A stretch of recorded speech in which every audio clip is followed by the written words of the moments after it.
This is Mateo Monk, and you're listening to Bring Me to Life Radio.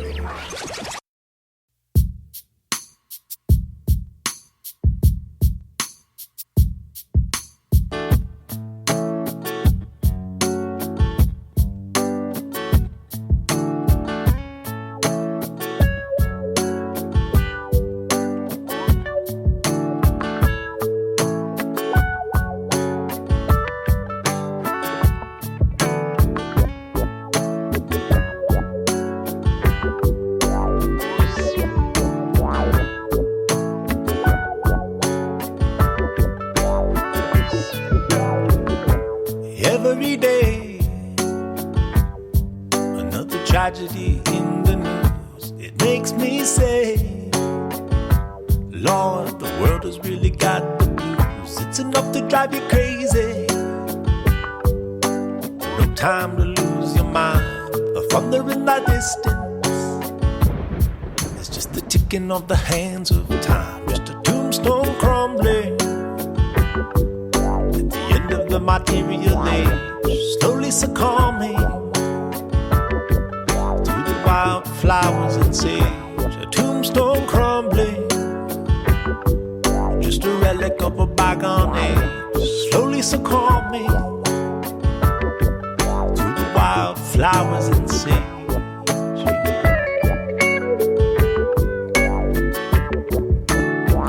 I felt like an outlaw ever since I was a child. I didn't fit at all. They were tame, but I was wild. This concrete jungle, you know it's not my world at all. It's a toxic bungle, and I would not wait to see it fall. Just a tombstone crumbling at the end of the material age, slowly succumbing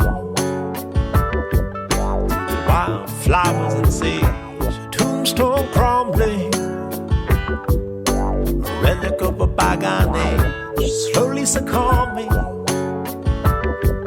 to the wildflowers and sage. Yeah. We are the wildflowers and sage. We are the ones who will turn the page.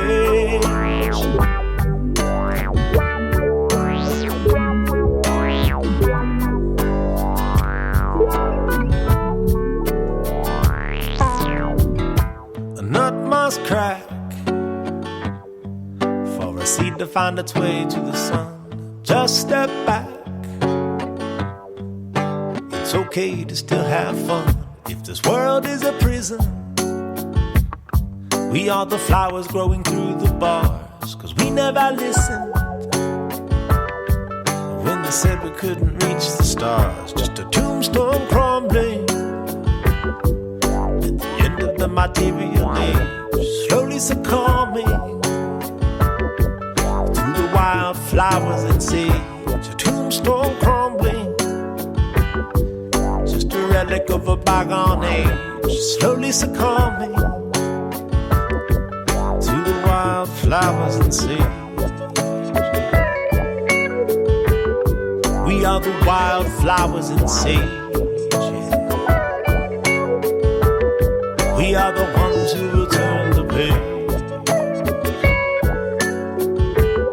We are the wildflowers and sage. Yeah. We are the ones who will turn the page. Hey, hey, hey, yeah, yeah, yeah.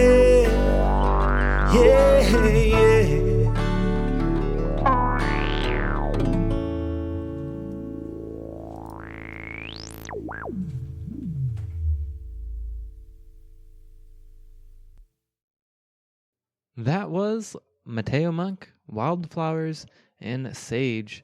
Hello, everyone. Thank you for tuning in. My name is Suleiman, and I am your humble host. I appreciate you tuning in today. We have a great broadcast for you. We have a brand new episode of Under Their Spell, meditating on fairy tales. Sean Kramer is discussing Cat in the Hat today. I'm really excited about this one. We also have a live interview with musician producer Ojas. In between those two things will be about 2 hours of music. We'll end the show with a few more songs and a guided meditation. Up next, we have some more music before Sean Kramer comes on, so stick around. This is a great episode. This next song is Roots by Shimshay. You are listening to Bring Me to Life Radio.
one of creation, give I the gift of eternal life, yeah.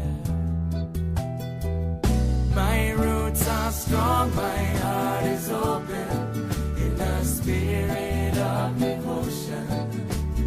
Mother, carry me across the ocean. My roots are strong, my heart is open, in the spirit of devotion. Jah, carry me across the ocean. Mother, carry me across the ocean. Jah, carry me across the ocean. Mother, carry me across the ocean.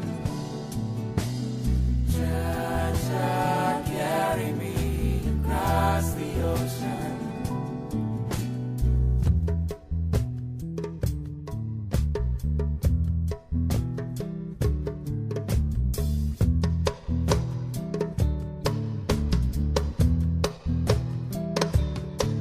Standing firm on solid ground, let your roots go way deep down. Have no fear, for the earthly mother is here. Let your wisdom fill your soul, for the living word is being told. Stand up high, for the heavenly Father is nigh. So stretch forth thy arms to the Abba of creation. Stretch forth thy arms to the Abba. Stretch forth thy arms. Stretch forth thy soul to the Abba of creation. Stretch forth thy soul to the Abba. Stretch forth thy soul.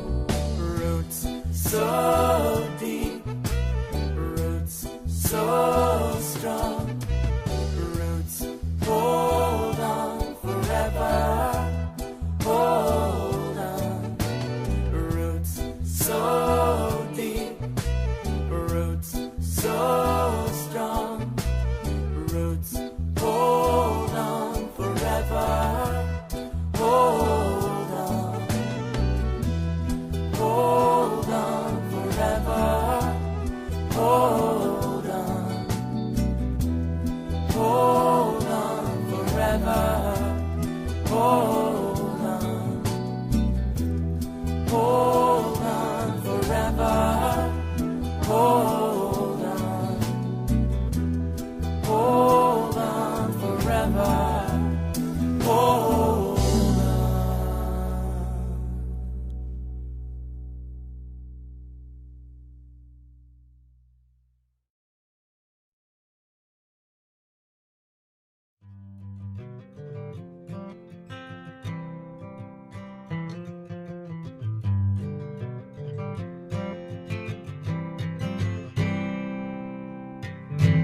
In every tribe, only a few would wonder what's beyond that hill. Who will go? Fewer still, you know. And you'll find in every shape, in every kind, the reasons why now's just not the time to go. But I say go, go, and let your sails unfurl. I say go, talk to strangers and see this beautiful world. Home free is where I long to be, with my pack upon my back, an open road in front of me. And mister, when you look, no, don't look down on me. I'm not homeless, no, I'm home free.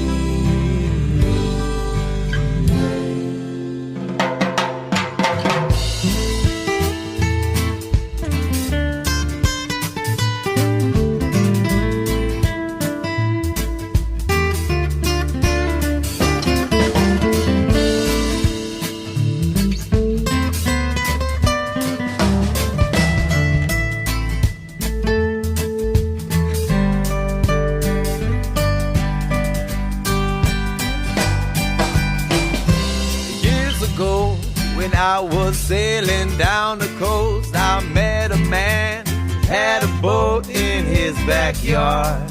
Oh no. He worked on it for years, but it never seen the water. Now his life was ending, this just broke his heart. He said, now go, go, go, and let your sails unfurl. I said, go talk to strangers and see this beautiful world. Home free, that's where I long to be. Surfing on the beach in some beautiful country. Mister, when you look, oh no, don't look down on me. I'm not homeless, no, I'm home free.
And now enjoy Under Their Spell, meditating on fairy tales.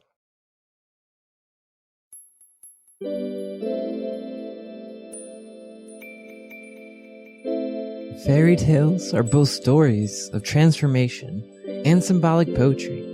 They are gifts from our ancestors, offering symbols and guidance for our human development. In this show, artist, philosopher, and teacher Sean Kramer will lead us into the imaginal realm of fairy tales, where we will find healing images and wise teachings for our own journey through this enchanted world.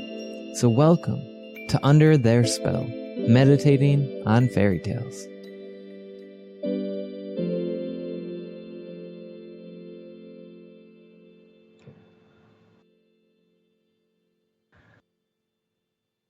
back, everyone, to Under Their Spell, meditating on fairy tales. In today's meditation, we will meditate on the idea of inner conflicts as expressed or externalized in fantasy through fairy tales and children's stories. And we'll take as an example the children's story Cat in the Hat, which, while not strictly a fairy tale, is very fairy tale-like in many ways, and is a good example, a simple, clear example to manifest some things that are true of fairy tales and a lot of children's stories. So to begin, let us bring ourselves into a relaxed, meditative state of awareness that will act as a bridge to the inner world of the imagination.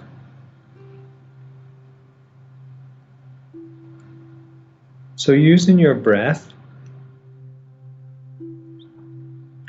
allow your in-breath to take your awareness into your body.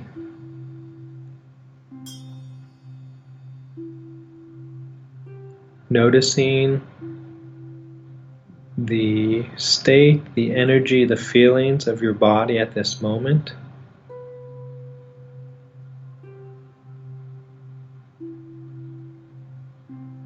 And with your out breaths, allow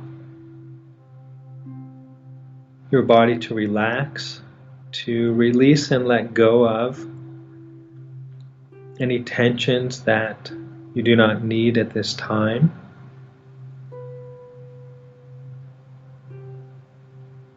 And to hand over to the heavenly powers at this time in your life, so that during this hour you can more freely explore the inner world of imagination and symbols.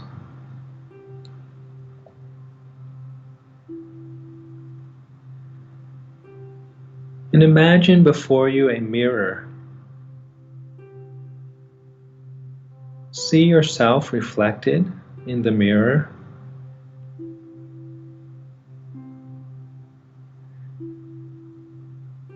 And as you look into the mirror at your reflection, see yourself going back in time, getting younger.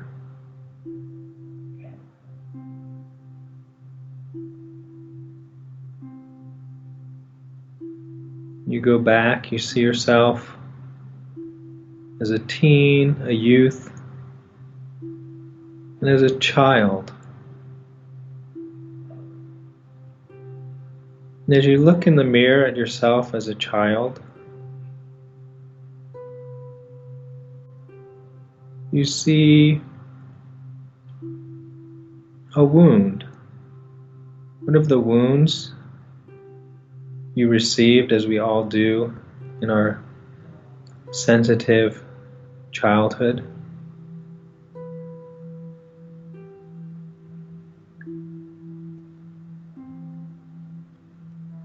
And now imagine your guardian angel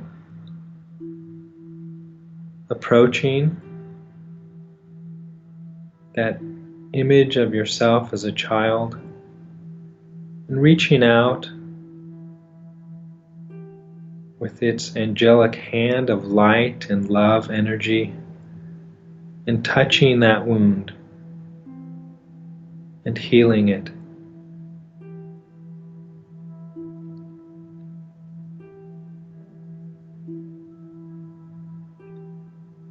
And we ask our guardian angels and all the angels to be with us this hour and always, to shine their light within our minds and hearts, to guide our imaginations so that we may form healthy and transforming images and symbols. And may they guide and direct us to understand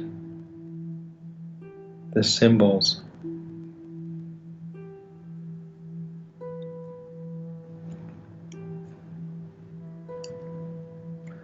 So far in this series of fairy tale meditations, we have been looking at fairy tales as symbolic images. Fairy tales can be seen as a mixture of both symbolic poetry and stories as stories. If we look at the fairy tale as just one or the other, either as symbolic poetry or just as story, some things don't make sense. We have to see them as having both of these facets. Just as a story, some things might seem implausible.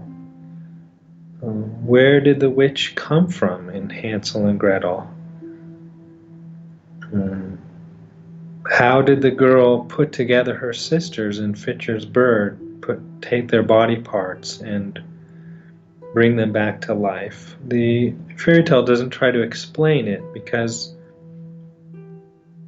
it's not just trying to tell a story with probability, but it's also poetically symbolic, and those elements make sense as poetic symbols. In this meditation today, and in some of the coming ones, I want to bring in and meditate a little more on the story aspect of fairy tales.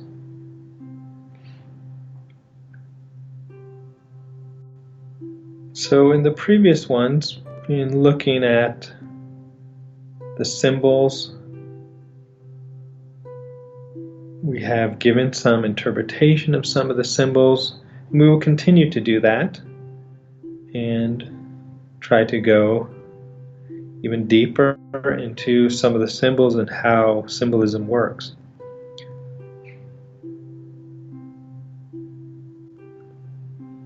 But today, we will bring in this aspect of story. So first, I would like to spend a little time meditating on story. What is a story? And why are stories so important to humans? And then we will take some of those insights and use them to explore the story of the Cat in the Hat.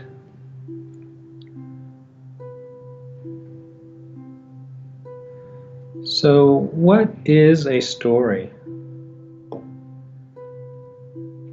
When we tell stories, we use words to represent or signify some connected series of events. But that's not really enough to make by itself to make something a story.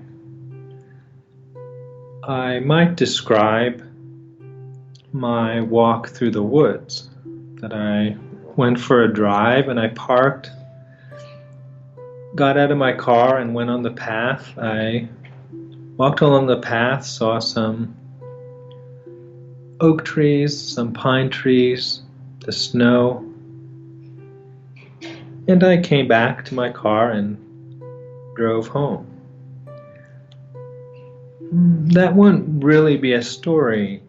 except in a very loose and broad sense. There's something else needed, kind of to make something a story. So what if I said, I got out, I went on the path, I walked through the woods, and I came to a cave. And in that cave was a giant ogre who wanted to kill and eat me. And I maybe tricked the ogre in some way and got away and came back. That would be more of a story. And what is added to make this more a story than just a mere narration of events? The philosopher Aristotle called it a knot.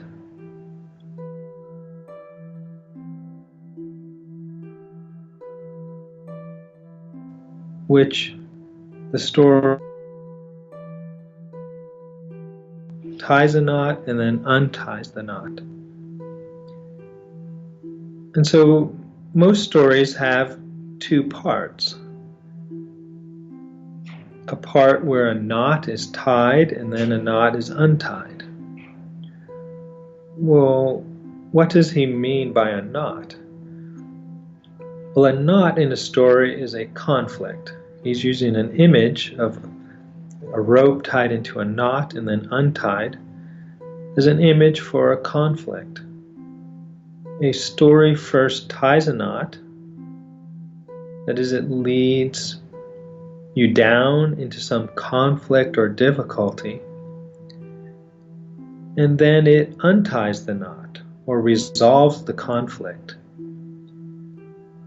The word resolution, like a story resolution, is actually the Latin word. Resolution is the Latin word for untying. So the story ties a knot or creates a problem or conflict and then unties it. So as stories, fairy tales tend to lead a character and imaginatively us into a difficulty or conflict and then lead us out.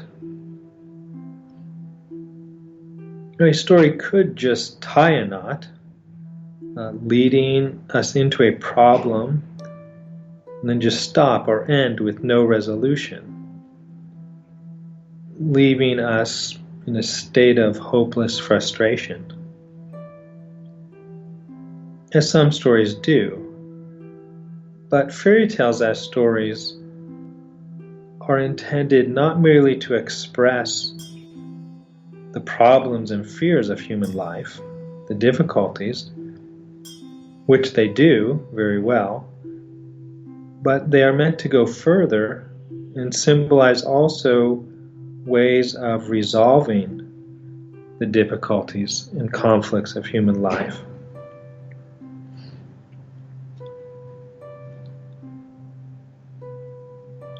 So stories then are not merely narration of events, things that happen, but of events in which there is contained some sort of knot or conflict.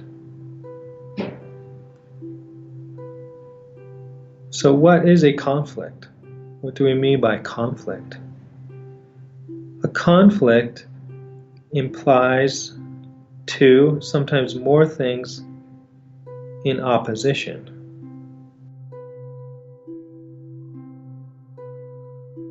To be in opposition. Well, a conflict means that there are two things meeting, both of which cannot exist or be realized together.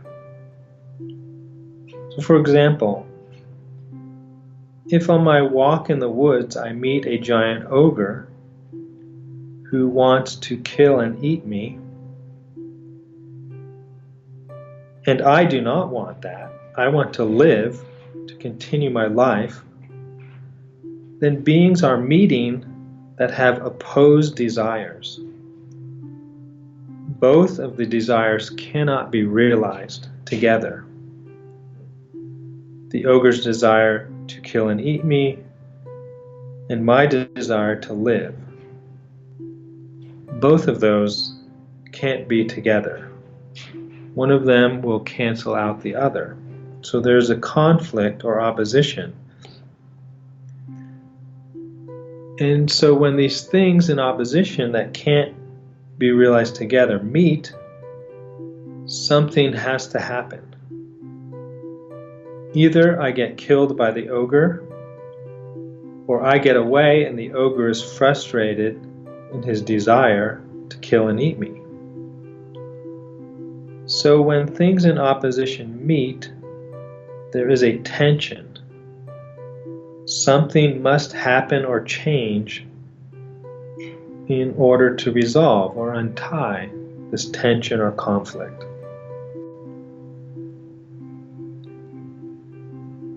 This then is a way of meditating on stories or fairy tales, which we can use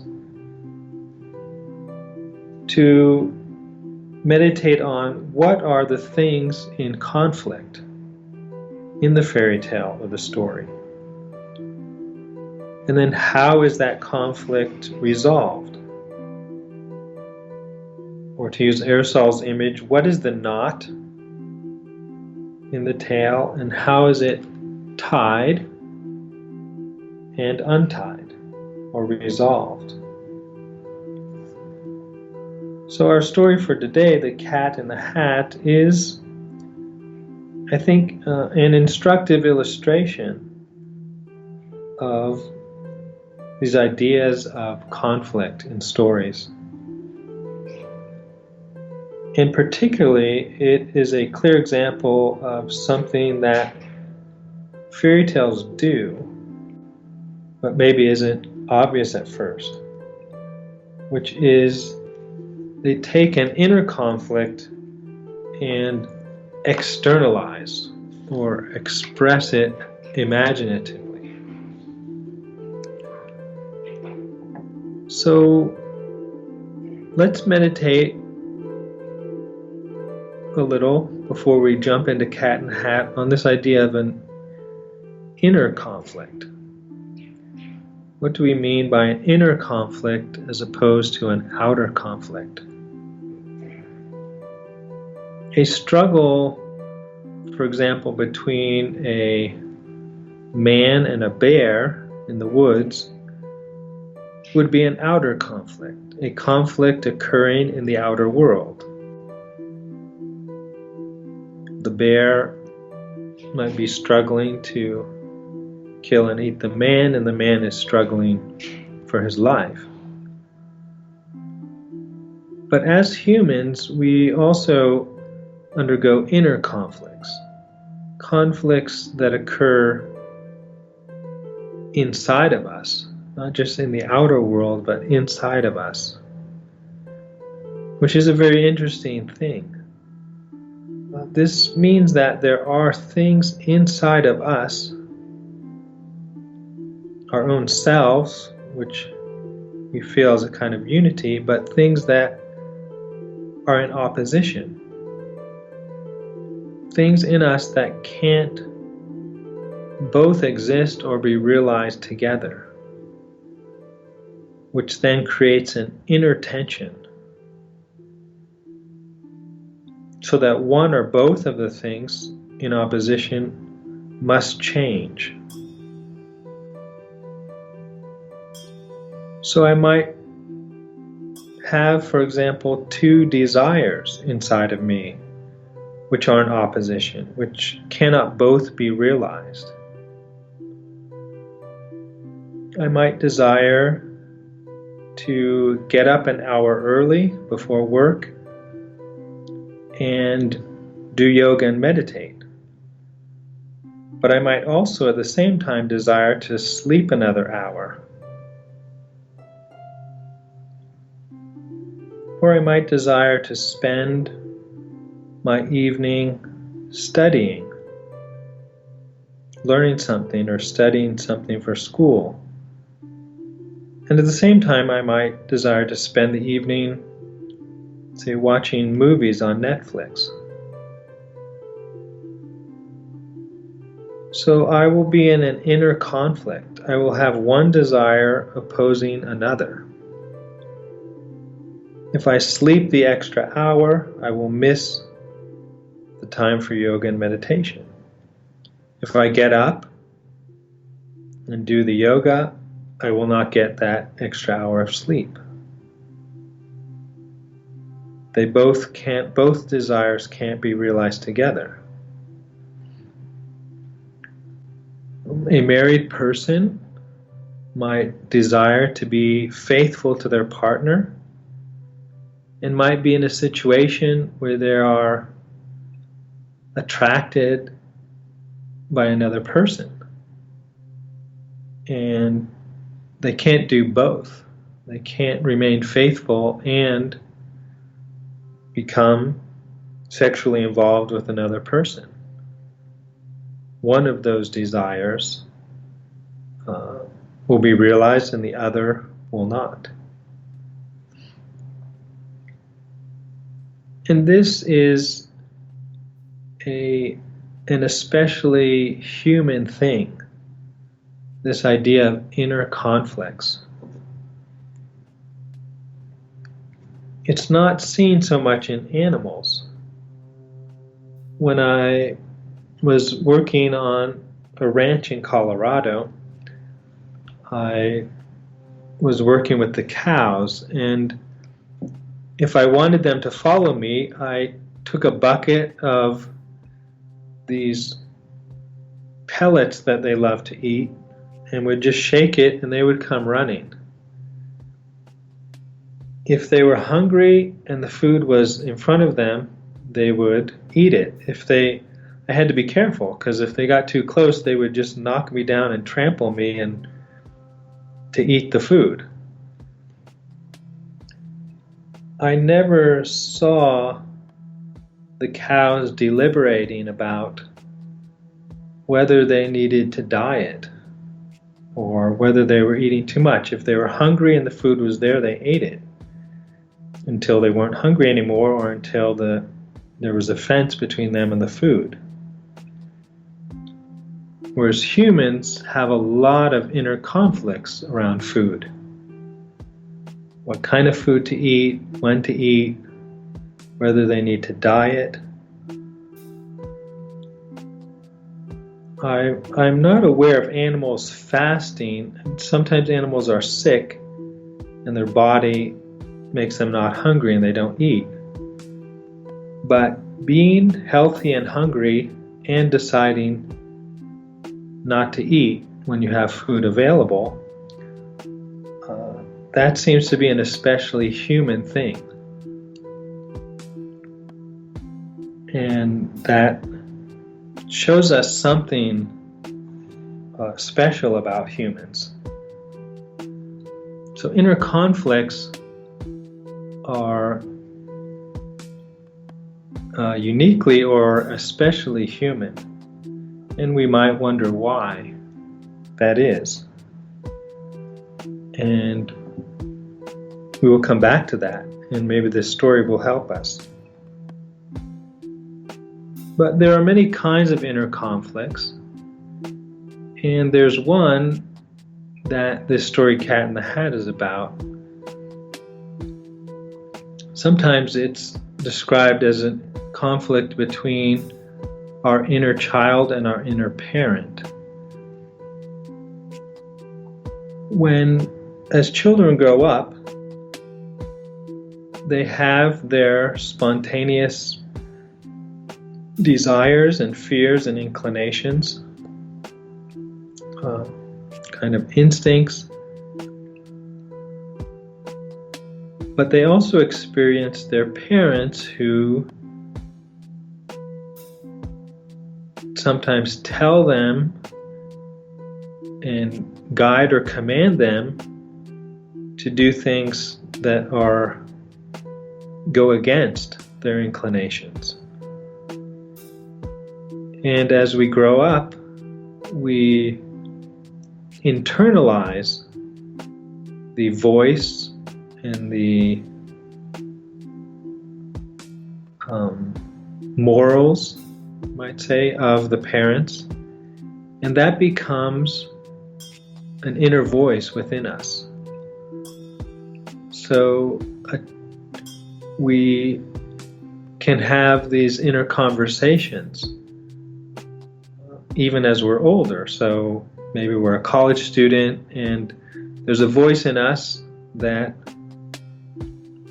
might be a continuation of our parent, that you should do your homework, you should be spending this time on your homework. And another voice that's telling us why we should do something else that we might be more inclined to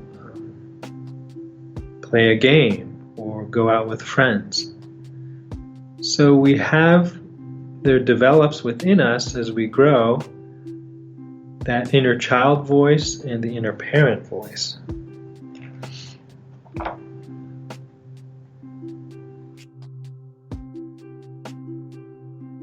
Let us enter our story and see how it exemplifies some of these ideas about conflicts and stories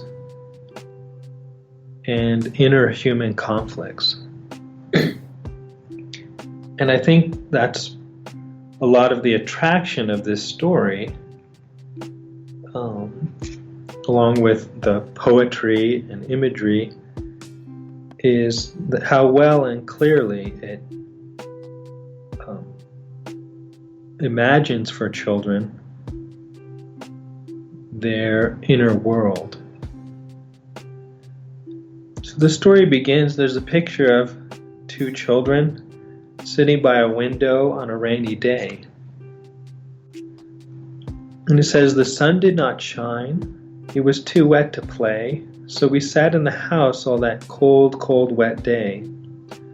I sat there with Sally, we sat there, we two. And I said, how I wish we had something to do. Too wet to go out, too cold to play ball, so we sat in the house and did nothing at all. So all we could do was to sit, sit, sit, sit, and we did not like it, not one little bit." And now the story starts to build up the inner conflict to tie the knot. And we could see this story, as we can other fairy tales too, as having two parts, in which the knot or conflict problem is developed, tied, and then a second part in which it is resolved or untied. And in the first part of the story of the cat and the hat, the story of the part of tying the knot, there first comes in the cat, and things start to get wild and problematic, and then they get worse. He brings in a box with these two things in it. So let's look at the knot, the conflict part of the story, and then we'll see how Dr. Seuss describes the resolution or untying of the conflict. So as they're sitting there, bored at home, with their mother away, they're alone, something went bump. How that bump made us jump. We looked and then we saw him step on the mat. We looked and we saw him, the cat in the hat, and he said to us, why do you sit there like that? I know it is wet and the sun is not sunny, but we can have lots of good fun that is funny. So this strange creature, this wild cat with a hat, comes in, and his interest is fun. Let's have fun. I know some good games we could play, said the cat. I know some new tricks, said the cat in the hat. A lot of good tricks. I will show them to you. Your mother will not mind at all if I do." Then Sally and I did not know what to say. Our mother was out of the house for the day. So for this first part of the story, that will be common. The children are silent. They don't know what to say, and the talking and action goes on with the cat and this other creature, the fish. But our fish said, "No, no, make that cat go away. Tell that cat in the hat you do not want to play. He should not be here. He should not be about.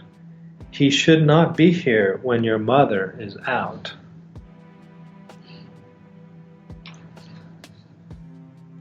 Now, have no fear, said the cat. "My tricks are not bad," said the cat in the hat.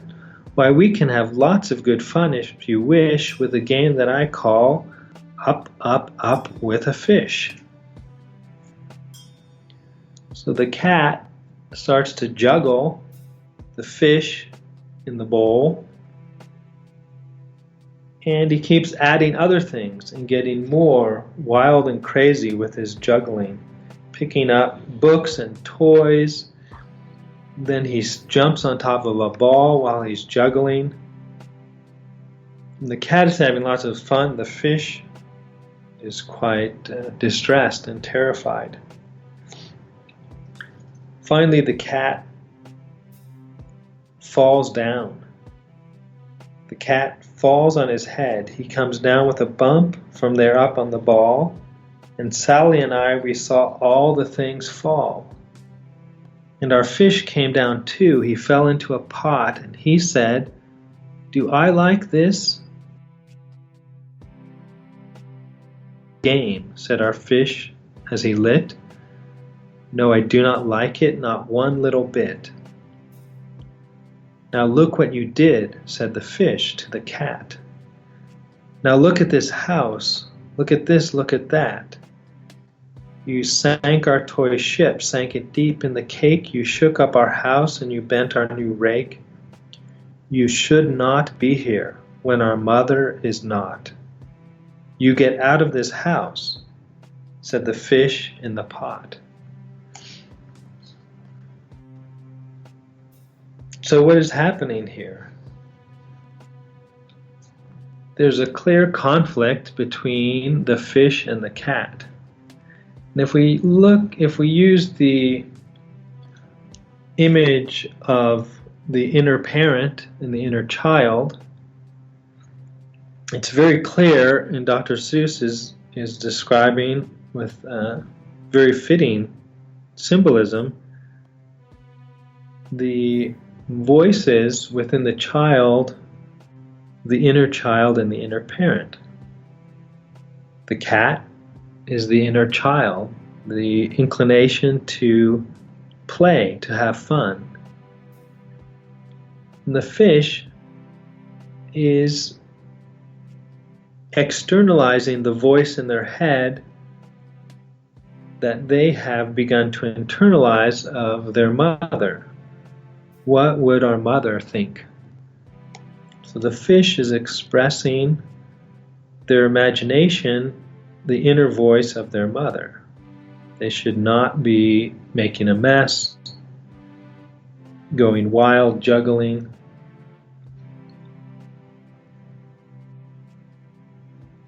And why use the cat and the fish?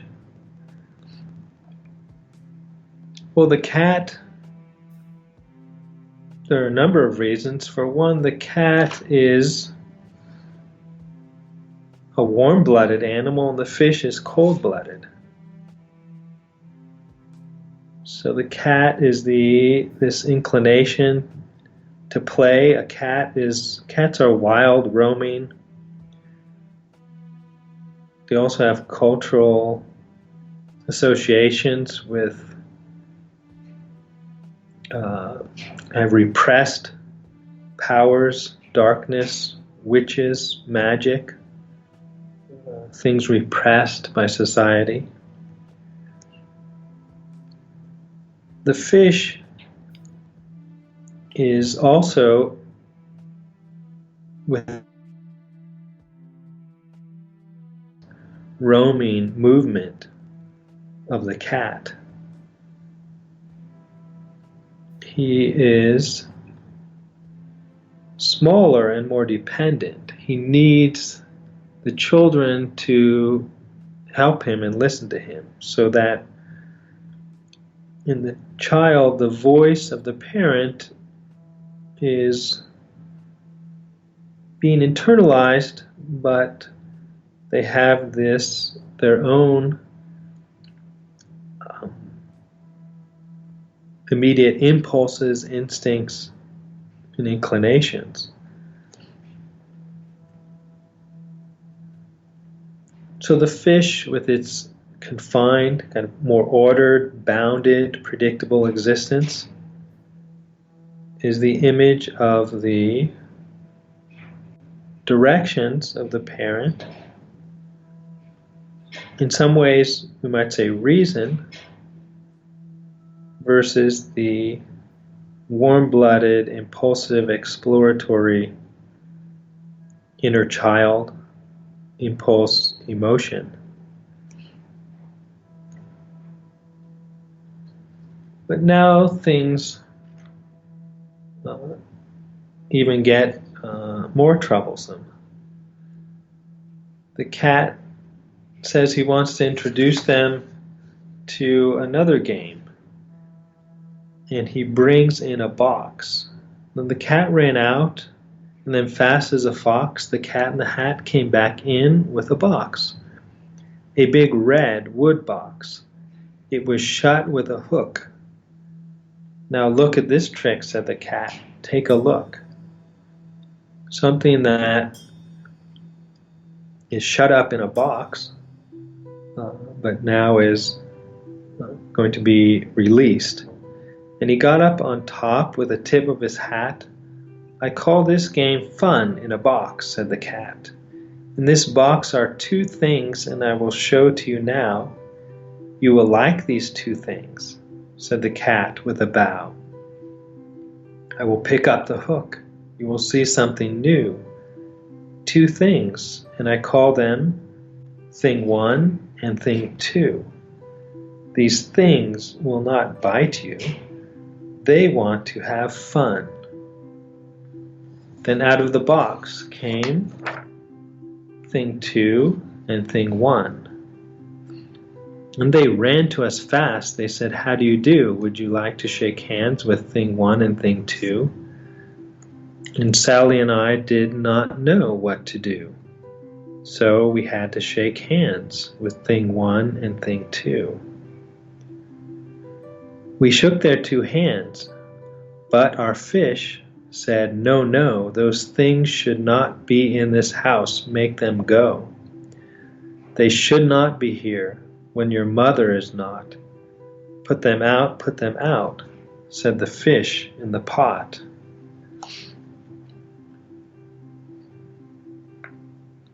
So this conflict within the children of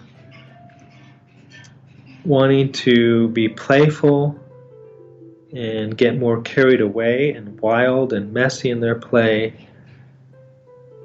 that inclination, and then the other inner voice of their mother, what their mother would say, what they should be doing and should not be doing. So this story is taking this very basic experience of inner conflict that all humans have in their early years between some of their spontaneous inclinations and their parents' rules and guidance and command that sometimes conflict within them, and he's the story is taking it and projecting it out. So we could see this as a description of children playing and going through this inner conflict. And the story is taking these parts of the children and of ourselves that are inside of us and imagining them as if they are characters outside, as if there's a cat and a fish in conflict with one another, which makes our inner experience more sensible, more understandable and imaginable for us. Now these things, 1 and 2, who don't even have names, who are released from the box, are a further expression aspects of the inner child. They're like the children if they completely gave in to that side of themselves. And in the picture in the book, they are drawn like two little children in pajamas with this wild, crazy hair, like two uncared for children, like street children whose hair has grown wild and they have nothing but pajamas to run around in.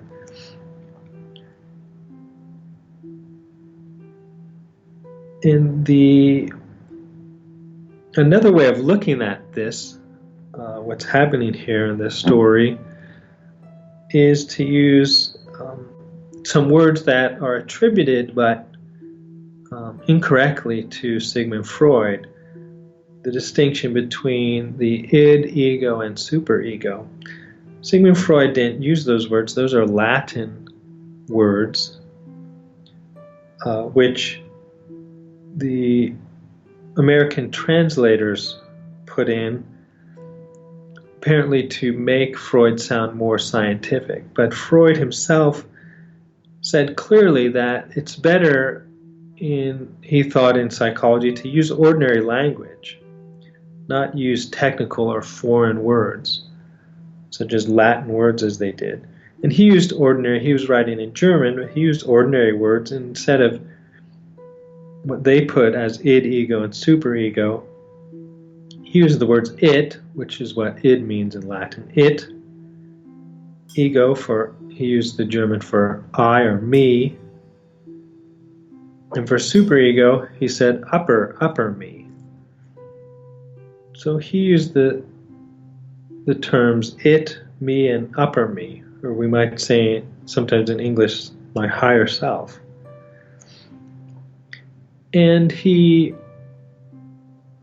said that he wasn't making this up. There's, as if sometimes it sounds like, well, is there some like technical part of my psyche or my brain that's called a superego? And he said he was just pointing out something we all do already, the way we talk about ourselves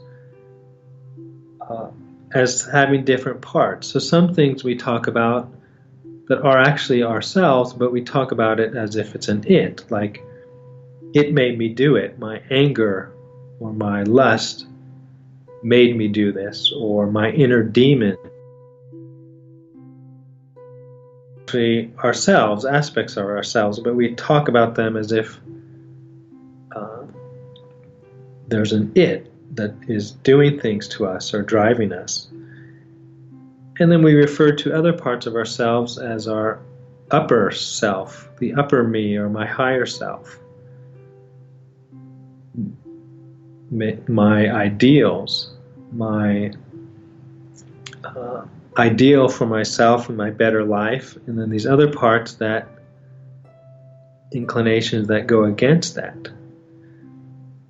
So he observed that inner conflict in us in a general way and said we all already talk about ourselves that way,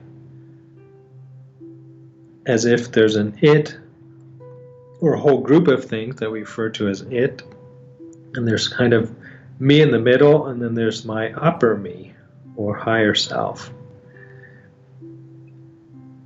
And we could compare that to these children in this story. There's them in the middle, and there's the cat and these things that just want to play and have fun with no thought of consequences. And then there's the fish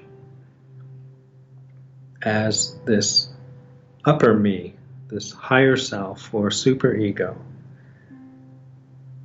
And the things one and thing two, they get kites and they start to fly kites inside the house. And the illustration shows them running through the house with kites knocking things off the wall, pictures knocking down vases of flowers. And the fish says, as these things run through the house with kites, "No, not in the house," said the fish in the pot. "They should not fly kites in a house, they should not. Or the things they will bump, the things they will hit, oh, I do not like it, not one little bit." Then Sally and I saw them run down the hall. We saw those two things bump their kites on the wall. Thing two and thing one, they ran up, they ran down. On the string of one kite, we saw our mother's new gown, her gown with the dots that are pink, white, and red. Then we saw one kite bump on the head of her bed. So as they're running through the house with their kites, it gets to a breaking point. And here is where the story shifts from tying the knot to untying the knot. And we start to see the resolution, how Dr. Seuss describes the resolution of this conflict, the inner conflict within the children externalized between the cat and the things on the one hand and the fish on the other. And the boy says those things ran about with big bumps, jumps, and kicks, and with hops and big thumps and all kinds of bad tricks. And I said, this is the first time he speaks in the story, and I said, I do not like the way that they play. If mother could see this, oh, what would she say?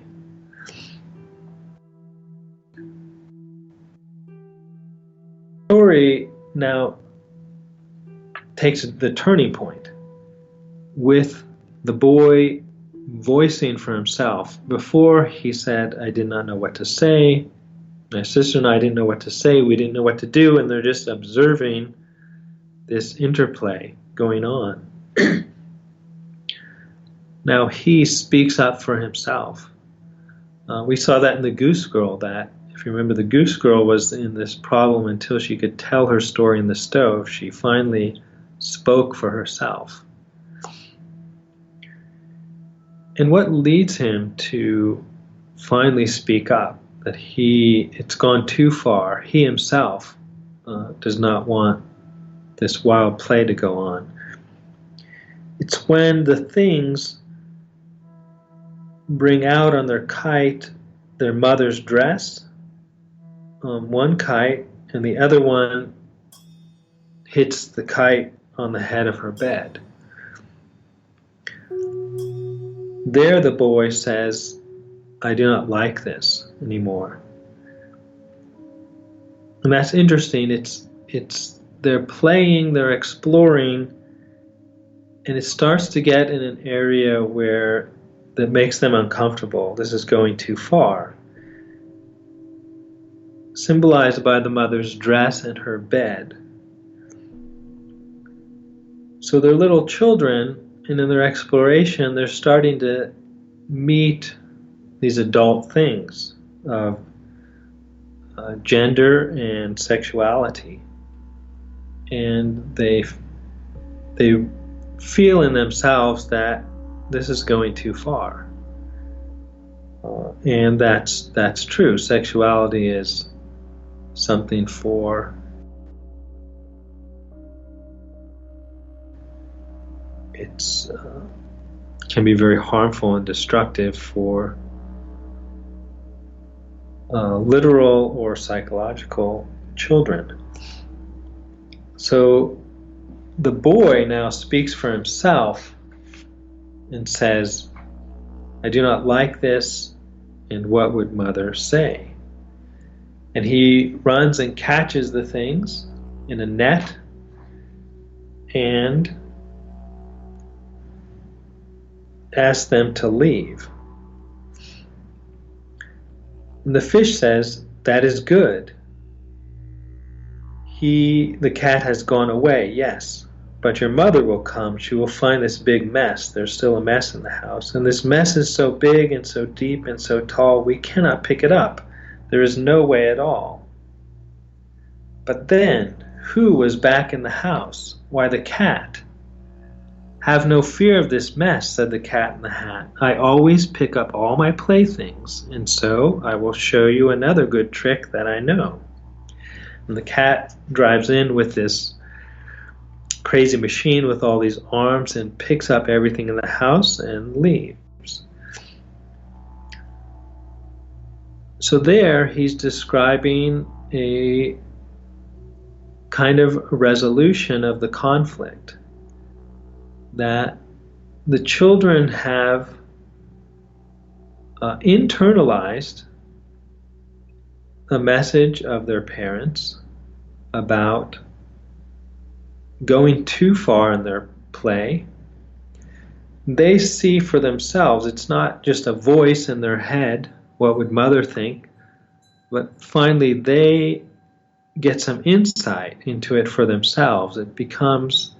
It makes sense to them why their mother has these boundaries, and they speak it for themselves. And then the cat, the playful side, the side that can do things, not just the confined fish in the bowl, the cat is something that has energy and does things. They use that part of themselves to pick up to their playthings.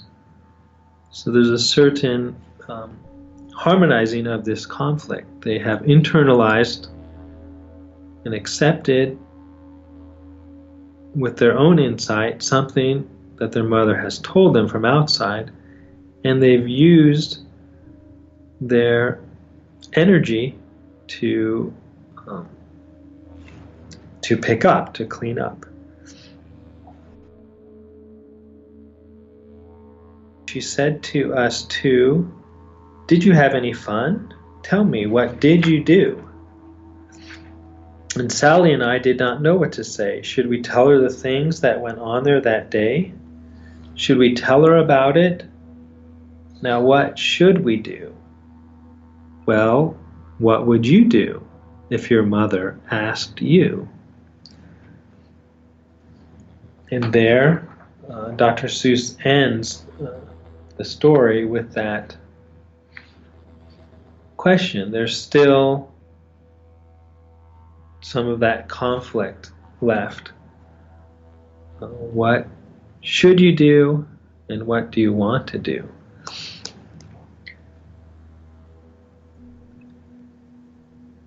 So that conflict there can be seen as that inner parent, inner child conflict. It could also be seen as a conflict between our reason and our emotions. But are those the same thing? Is that the same conflict? What is the conflict between the inner parent and inner child? Is it the conflict between reason and emotions? Well, they're not really the same thing. I had a friend who, when she would be tired and depressed, she had an inner voice that was hypercritical and very blaming and dismissive of her in her head. And as I got to know her and she told more about her life and her growing up and her family, it became clear that that voice was the voice of her father. Her father wanted a boy and did not get a boy, got a girl, and never was satisfied with that, and let it be known by his over criticism, his dissatisfaction that she never could be enough, what he wanted her to be. And she internalized that voice of her father, and it became an inner voice, an inner critic. So you could say that's the inner parent. But it wasn't quite rational. Right? So as children grow up, they have their senses and emotions, but their reason is not developed yet. So they have to use their parents in place of their reason until their own reason develops. So there's a connection between the inner parent and one's reason, because the inner parent takes the place of reason until our own reason develops. But that voice of our parents, it depends on how really wise and reasonable they were. It can be, if they weren't reasonable, then it's problematic, and as our reason develops, we need to question that and criticize it. So to finish, let me take a few examples from fairy tales. If we look at them in this light as being stories that are imaginatively externalizing inner conflicts, just as this story of Cat in the Hat can be read as a story of the inner conflict of children projected outward into these imaginative fantasy characters of a cat and a fish. So in the first fairy tale we looked at, The Goose Girl, it told a story of a girl, there's a princess who went on a journey with her maid to the castle to go get married to a prince. And on the way, the maid takes the identity of the princess and forces her to change clothes, and she takes her horse and she shows up at the castle with the false identity as the princess. And the prince takes in the maid into the castle, and the real princess is sent out into the fields to tend the geese. And if we look at this as an externalized inner conflict, what would the inner conflict be? Well, it would be the inner conflict that a person can have in relationship between their desire to be loved for their true self, so to be known, to be seen deeply and loved as they are, on the one hand, and their fear that if they show themselves deeply and fully, the other person might not really love them. Something will be displeasing and will end the love. So in that conflict, someone might create a false self in order to get love, but that love is in conflict with their desire to be known as they truly are. So the two sides of that conflict are externalized in these two characters, the princess and the maid. In another fairy tale we looked at before, Fitcher's Bird, a girl is taken to an enchanted, beautiful mansion made by a wizard. And if she does not open one of the doors in the house in which there's something horrible, there's these dismembered bloody bodies, if she doesn't look in there, she can stay there and be happy. So what inner conflict could that be externalizing?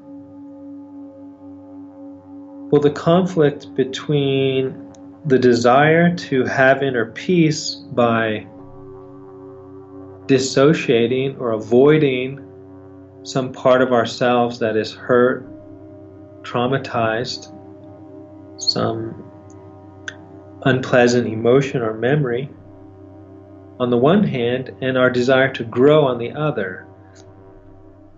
So we can create a certain peace in ourselves by avoiding something about ourselves or life, but that can stop our growth, symbolized in the story by the egg that the wizard gives to the girl to keep as long as she doesn't look in the room. She's kept herself undeveloped. But when she looks in the room, she starts to grow and have feathers, and she escapes and burns down the house that she doesn't need. So she's grown by overcoming that dissociation. So that fairy tale gives an external picture of an inner conflict that someone can have between wanting to have peace by avoidance or wanting to grow by facing something.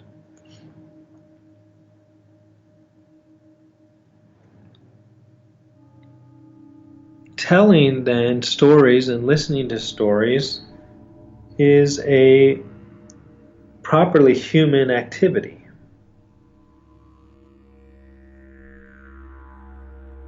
Conflicts are particularly human. To be human is to be in conflict and to have inner conflict.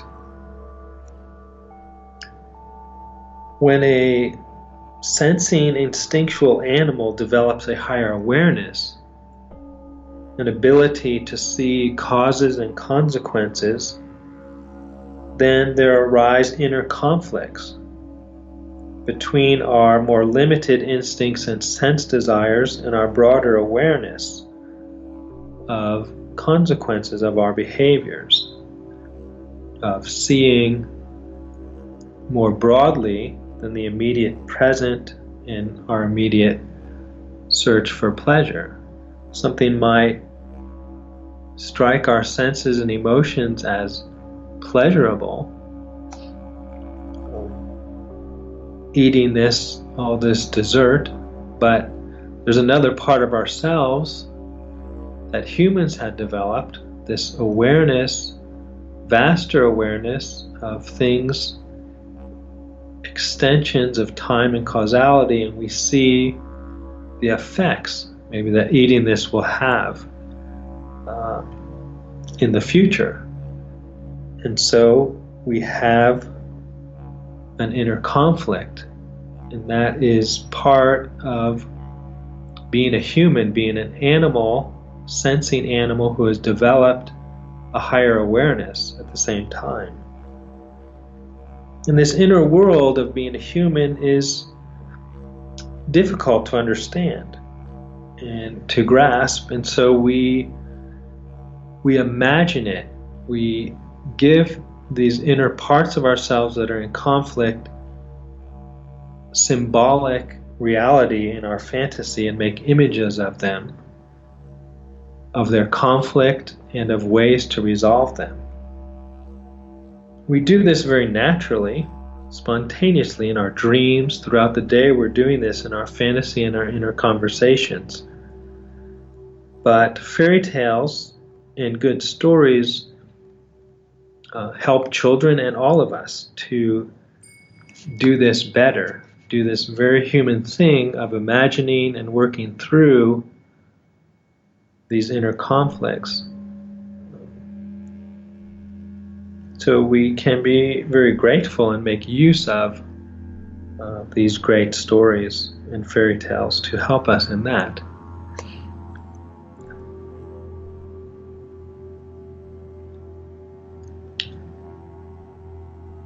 So that is our meditation on the Cat in the Hat. I don't know if Salomon, there's any comments or questions? Yes. Yes. Somebody had asked what is the purpose of the hat, and what would the cat be without the hat?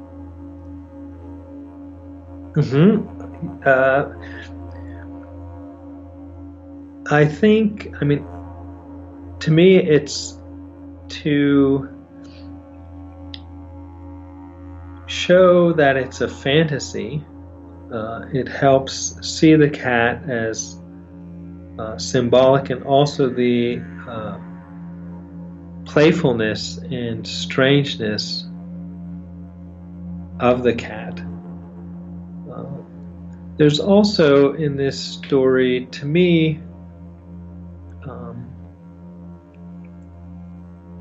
I enjoy this story, and at the same time I feel there's something like a little creepy about it, and it has but people can see what they think about it, but there is this idea of these children alone at home, and this strange figure with his hat comes in, and I suspect perhaps that Dr. Seuss, the kind of Freudian things I touched upon, that there's more in that area, and that might have to do with the hat too. Cool. Well, I really enjoyed this story very much. Yeah, it's very interesting, and I think it does, when you look at it in that way, as giving an imaginative expression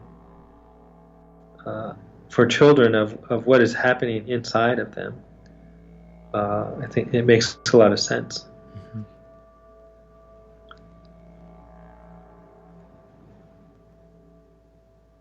And anything else, or shall we finish with a meditation? I believe we are ready to meditate. Okay.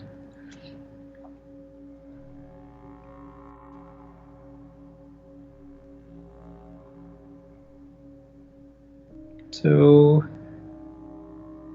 come with your awareness back into your body, our bodies that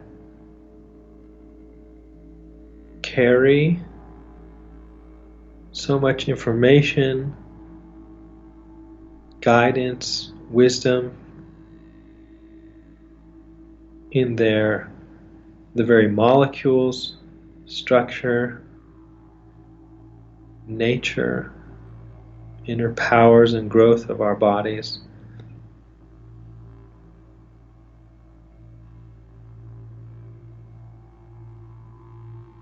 And notice any tension you might have, and just invite that to relax, to release.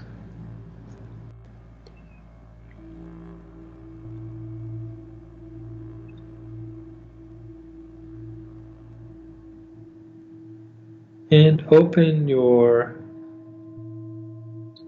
spiritual part, your higher spirit and mind up to the world of the good, guiding holy angels. Through our body, we connect to the earth, and through our spirits, we open up to the spiritual world. As we breathe in,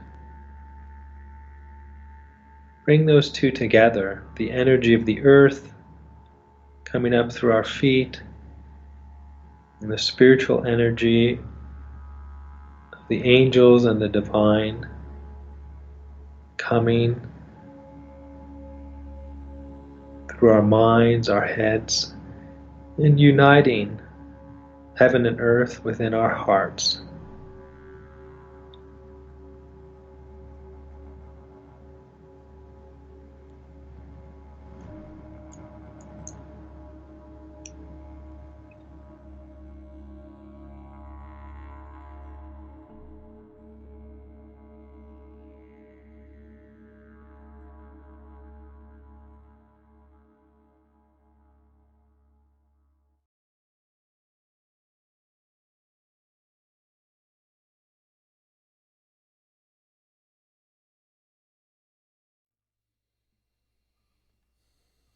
Woke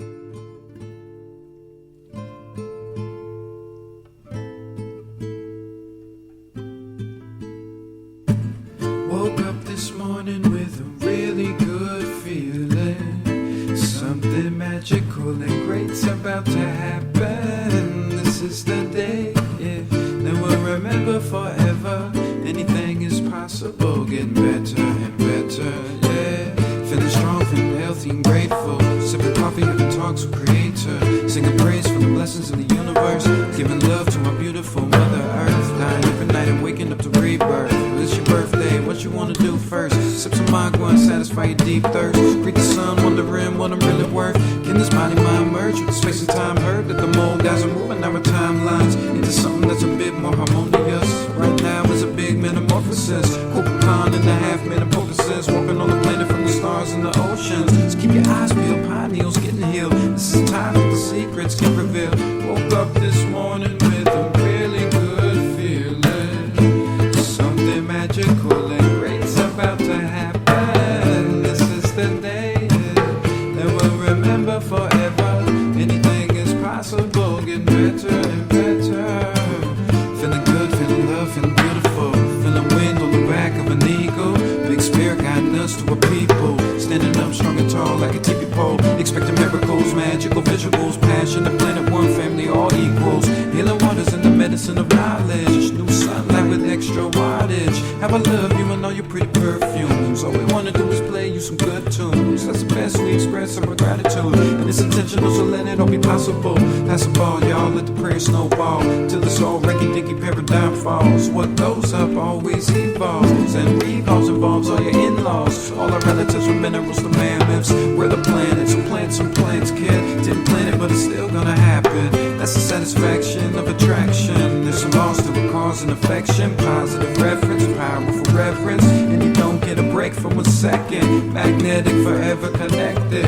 Woke up this morning with a really good feeling. Something magical and great's about to happen. This is the day that we'll remember forever.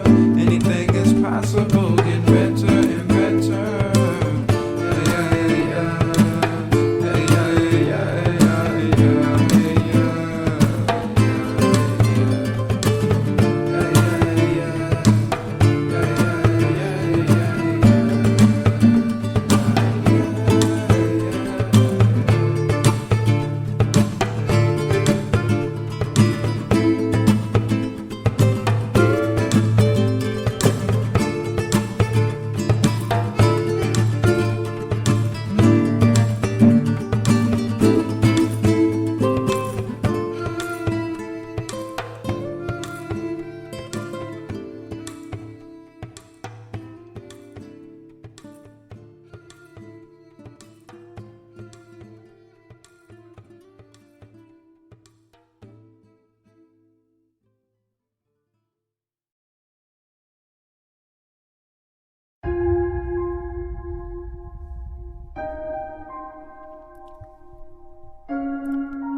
When the day is done, hold me close. Promises are ours to keep. All the clouds would disappear. I look at my own reflection, we used to be a stranger. Know who I am now, and know that there's nothing greater. My sense of self slowly faded, identity is just made up. Faithless and all alone, we struggle, but we're the makers of our own reality. Identity in the world, they are all just beliefs, thoughts that we have learned. We are void of thoughts and these beliefs. I am, but all my life I've been deceived, thinking that I'm my ego, I'm the essence that perceives. My ego's a part of me, a tool I used to be. I'm the master of my ego, don't need it to be at peace. Fulfilled all of its needs, like a slave with no reward. I'm its master and creator, I'll make it work for us both. While I sit back and enjoy symphony of life. Life is beautiful if you could just be without a fight. Cause even paradise is hell to those under the ego's right. When the day is done, hold me close.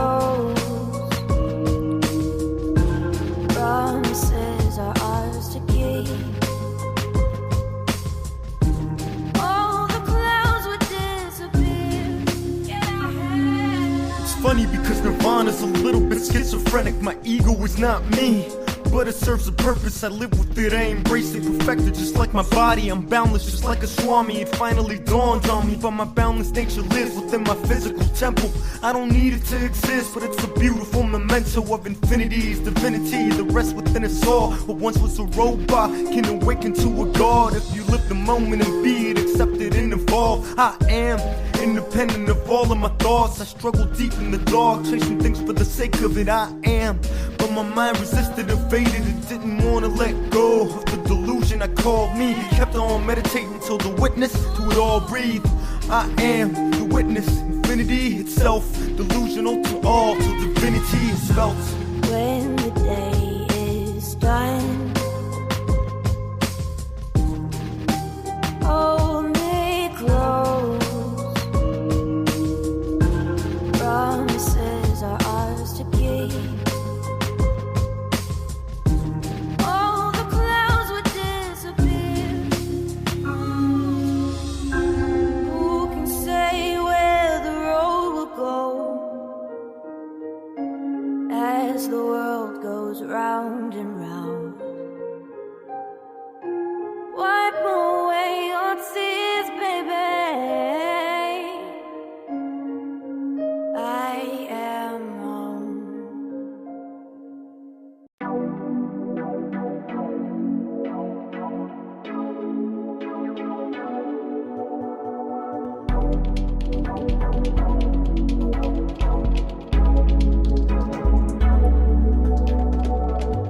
How do I express what I feel like? New world, new view, I reveal life. Quite nice if I say so myself. Breathe every breath, now my view is beyond sight. So intense thus far, growth is immense in the life of a star. All hard as an art for a few. Many do include, but my dreams are a you. My dreams are a you. My dreams are a you. I dream for the truth. And it's so on time in this life of mine, I feel so sublime. I know I shine cause my soul's aligned. I don't press rewind, I keep the flow going deep. Water steep, potion green, all too sweet. Ocean, me closer, she open. Till I know myself, not selfish, I just know what helps. Not possessive or repose on shelf. Unmolested, so perfected in health. Indeed, so clean, you and me, we new speed, supersede everything free. It's just what it does, and this is what we call love.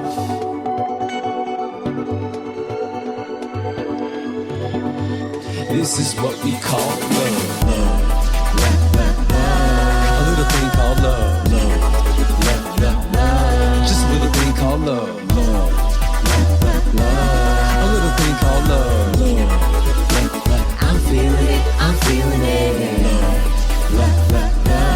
A little thing called love. Just a little thing called love. A little thing called love. I'm feeling it, I'm feeling it.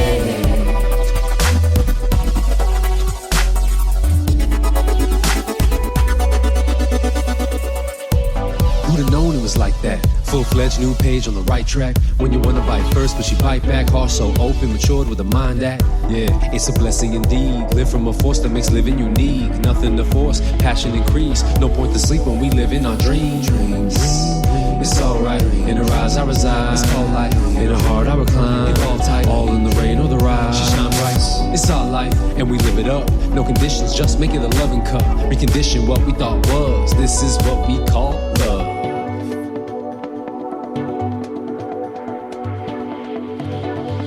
This is what we call love. A little thing called love. Just a little thing called love. A little thing called love. I'm feeling it, I'm feeling it. A little thing called love. Just a little thing called love. A little thing called love. I'm feeling it, I'm feeling it.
You cannot think your way to heaven. You can't collect it in a book. There is no answer to your questions. No one can tell you how it looks. For he who knows is he who sees. Restless mind is the disease. And in this time, world commotion, to be the master of your own mind is the highest devotion. Open up your inner eye. Open like the western sky. When the sun and moon combine, the jewel of a silent mind.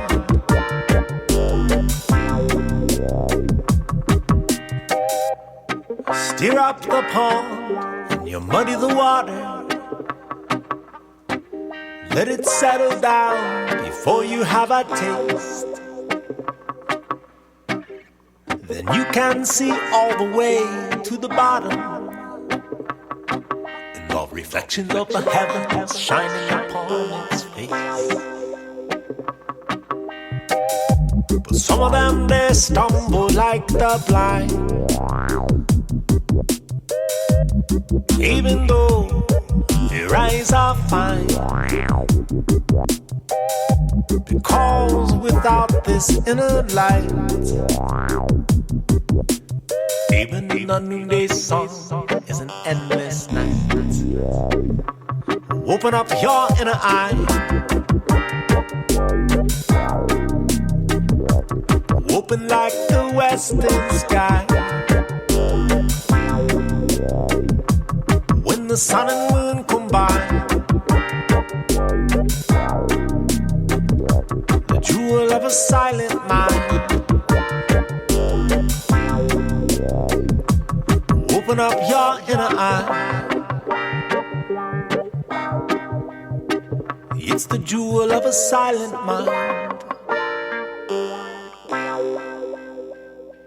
Talking about the inner eye.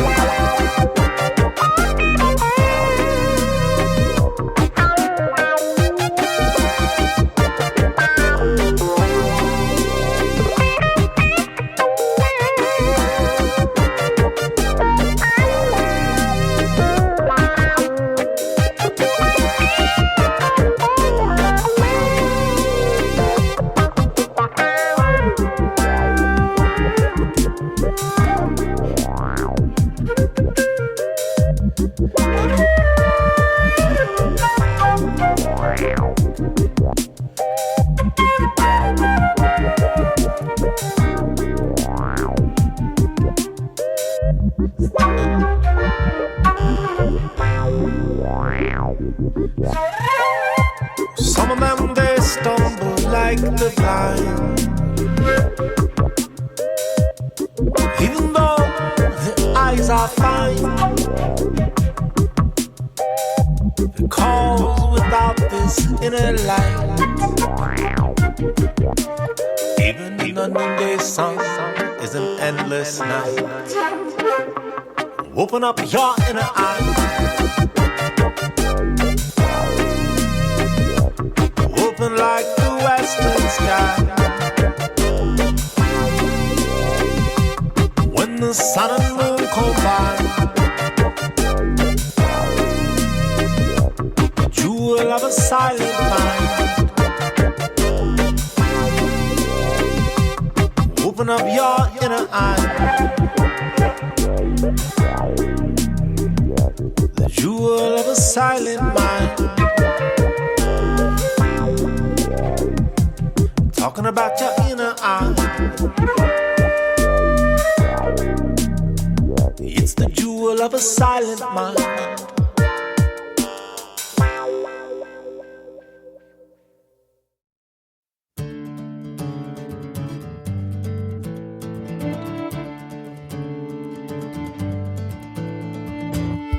I am certain we are ready, standing firm, feet planted steady. I know this world is heavy, arms loaded, drawn back, gaze steady.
beloved giver of life.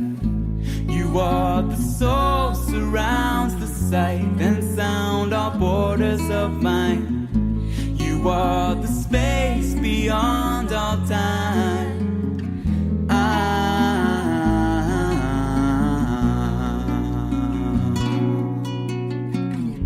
A child of the wonderful one has begun in his journey on soul revelation. When the way is the only one, awakened child of the seeing stone. You are the master of flesh and bone, and the power within your hand is the same as created man. I stand on this rising dawn as if I am the only one, oh blazing and brilliant come. You are the mystic of Avalon, called to the vision of the ancients, wise to the wonders yet unknown. Arise to the simple and the sacred as the pattern of your life unfolds, and all that you may become. My seer, my prophet, my son.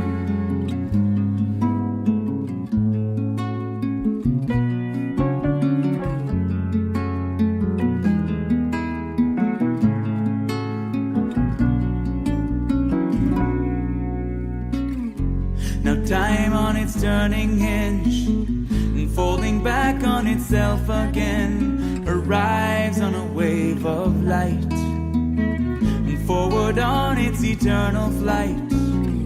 For the secret the sage has sought to exist in this timelessness, suspended by life's embrace, and surrender to the will of grace.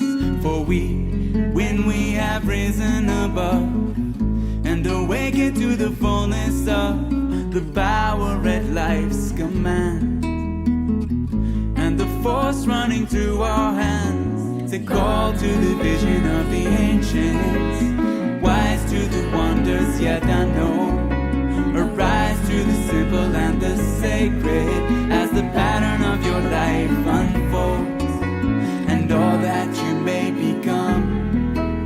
My seer, my prophet, my son.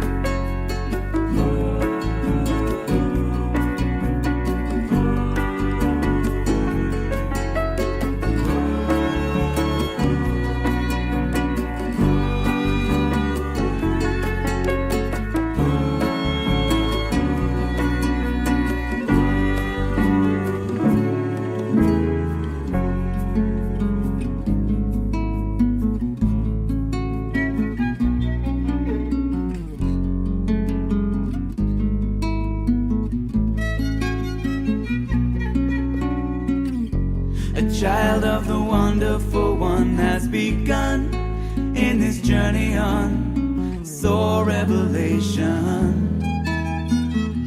When the way is the only one, awakened child of the seeing stone. You are the master of flesh and bone, and the power within your hand is the same as created man. I stand on this rising dawn as if I am the only one, oh blazing and brilliant come. You are the mystic of Avalon, called to the vision of the ancients, wise to the wonders yet unknown. Arise to the simple and the sacred as the pattern of your life unfolds, and all that you may become. My seer, my prophet, my son.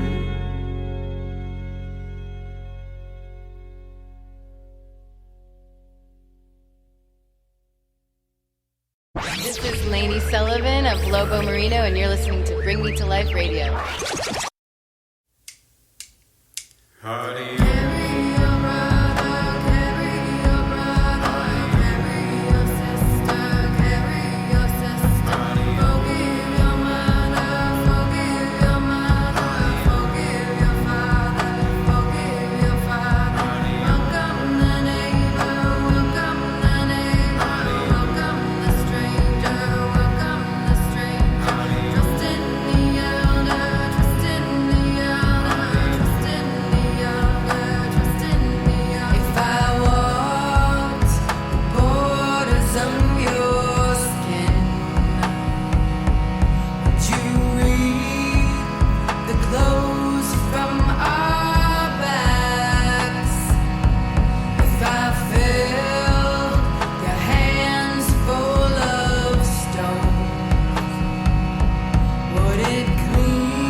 Yes. This one's for the family, worldwide. Shrikala, Aloka, Tubby Love, Amber Lily, Lily Fangs. Let's bring it together. We got to unify. We got to unify.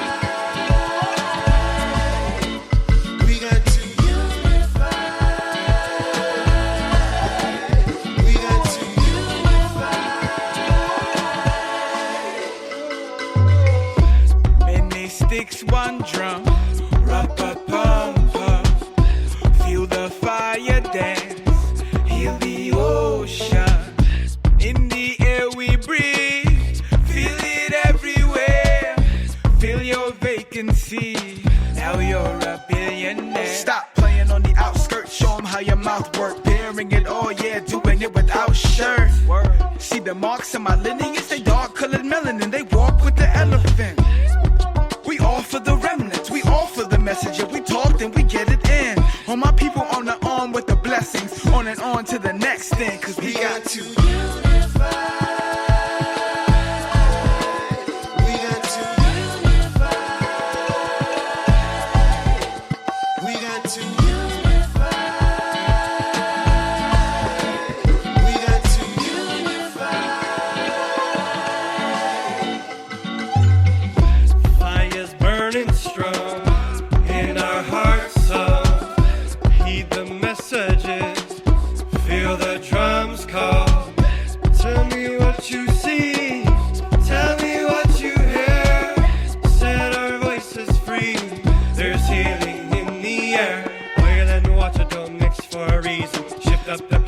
Changing of the seasons, so our children have rights to the sequel. Unlike the bison, gives strength to the people.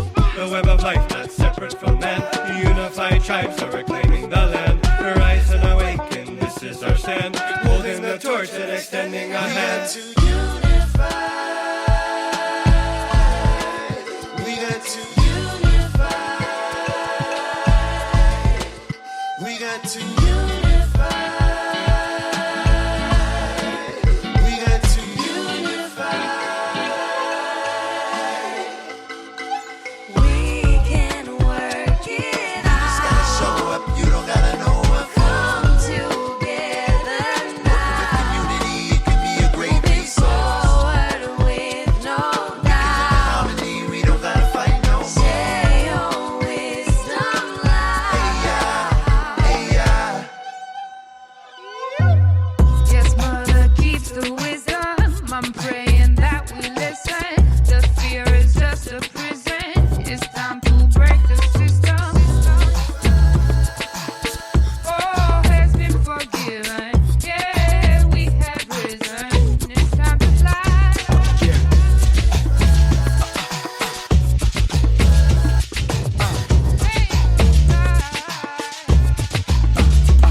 Become uplifted.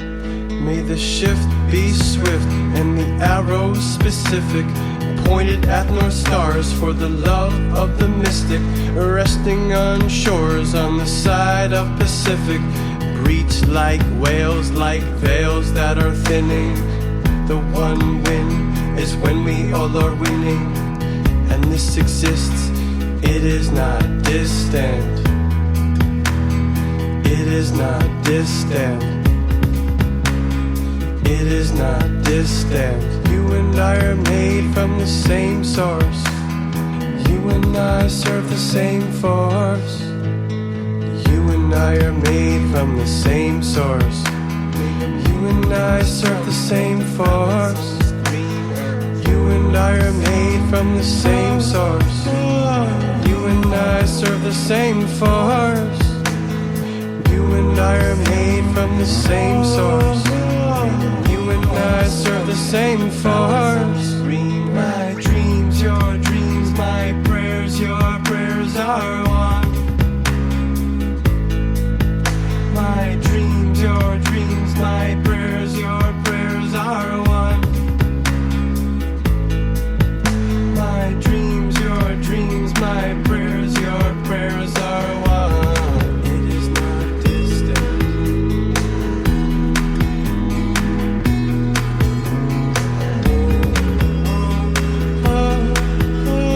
Signposts on the road, this journey that we've been on, the love that's held us in the pain that's surfaced.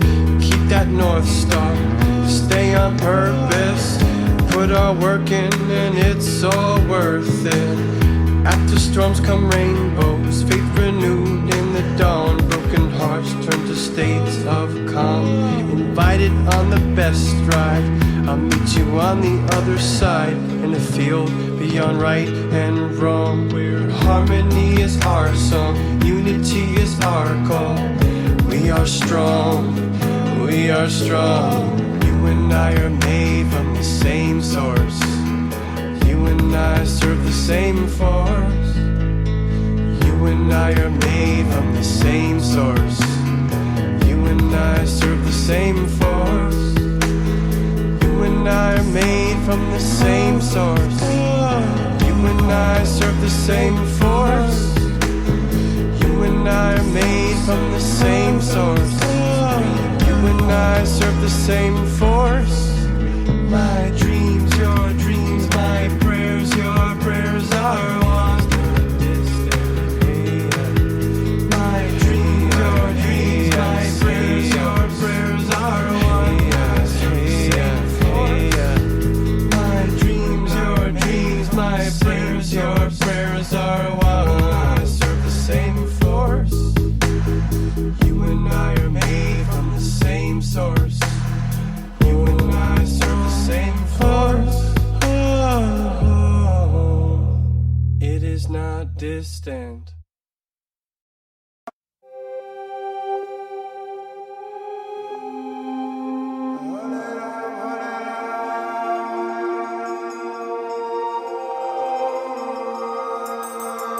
Hare Krishna, Hare Krishna, Krishna Krishna, Hare Hare, Hare Rama, Hare Rama, Rama Rama, Hare Hare, Hare Krishna, Hare Krishna, Krishna Krishna, Hare Hare, Hare Rama, Hare Rama, Rama Rama, Hare Hare. I don't wanna understand, I just want you to come and take my hand.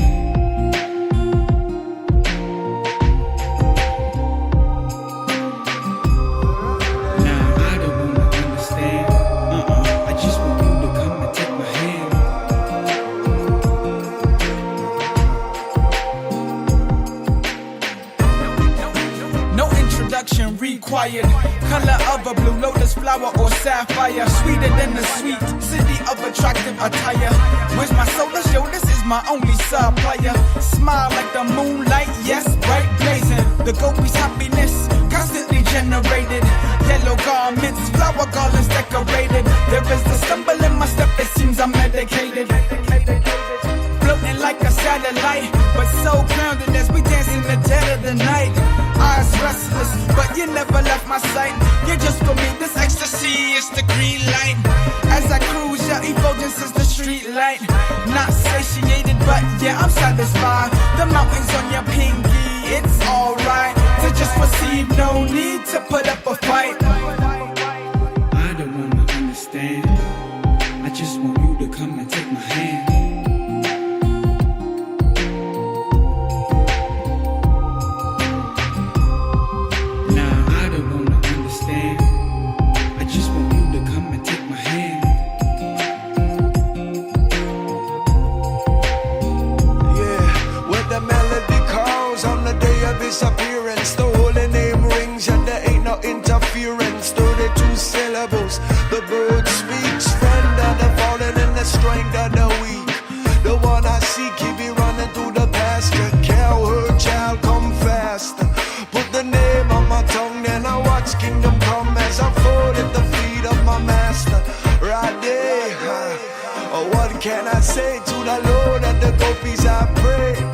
Just like Nitagoranga, the rain and the thunder. I run through the streets, so what spell am I under?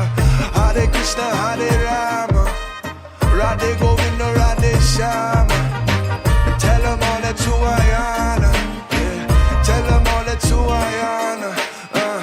Hare Krishna,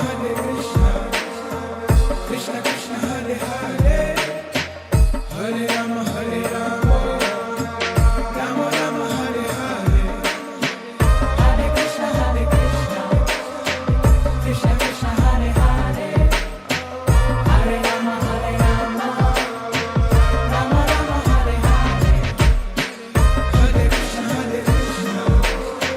Krishna Krishna, Hare Hare, Hare Rama, Hare Rama, Rama Rama, Hare Hare, Hare Krishna, Krishna Krishna, Hare Hare, Hare Rama, Hare Rama, Rama Rama, Hare Hare.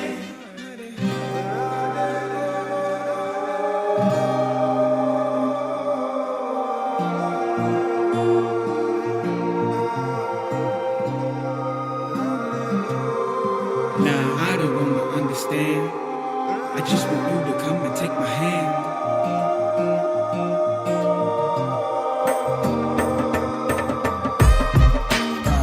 How we do.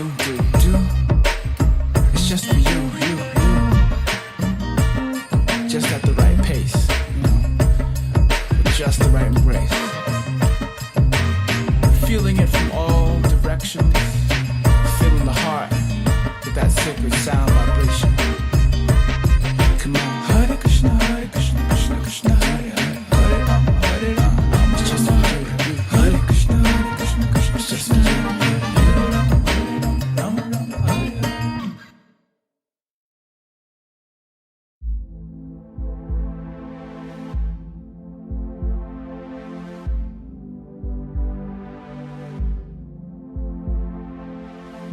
I'm shifting my attention beyond the simulation. I'm setting my intention at the highest vibration. This is the ascension to the fifth dimension. This is the ascension to the fifth dimension.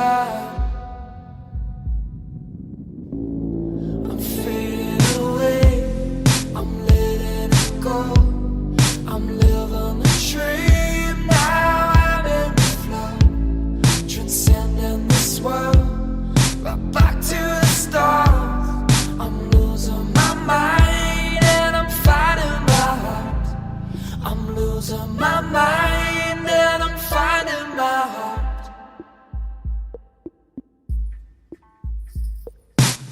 To find order, balance restored again. To find mother, the goddess will rise again.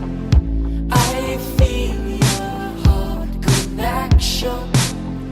Transition to the age of the feminine. This is the ascension to the fifth dimension. This is the ascension to the fifth dimension.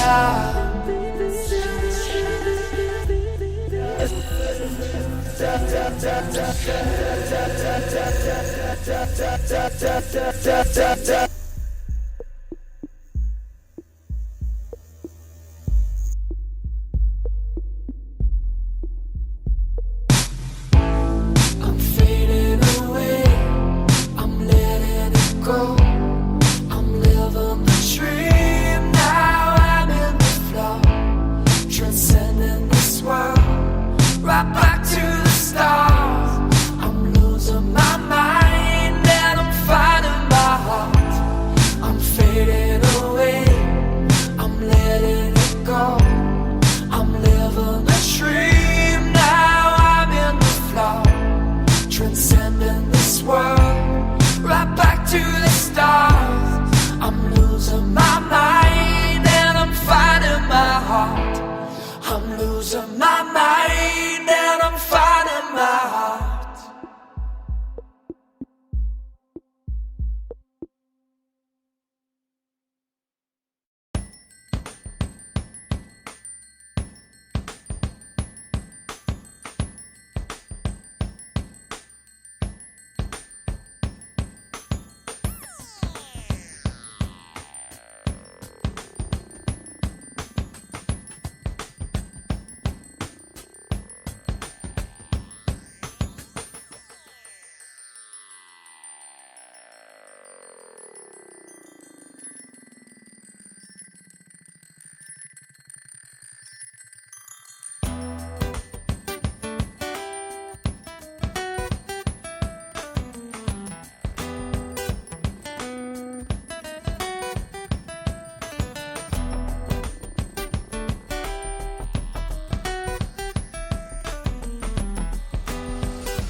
Is a very, very major and significant part of this training, because what are dreams but the dance of the selves?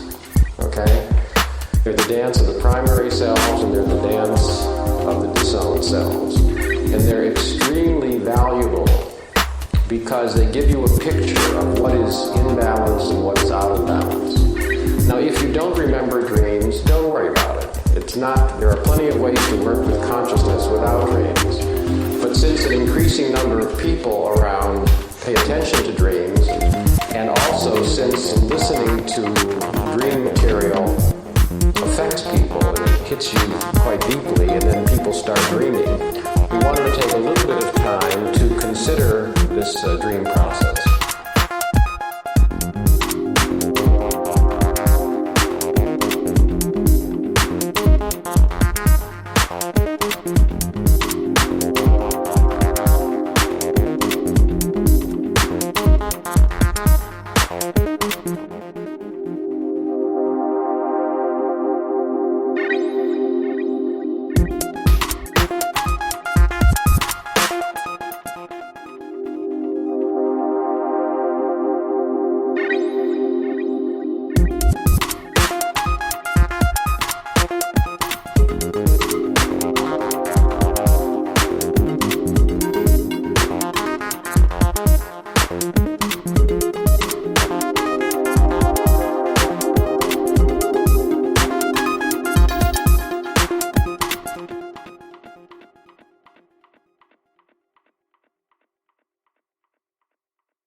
outside it's freezing cold. I know it is, guess I do. Now it's gone, so goodbye true. Blow a kiss in the wind, let it double up and come back again.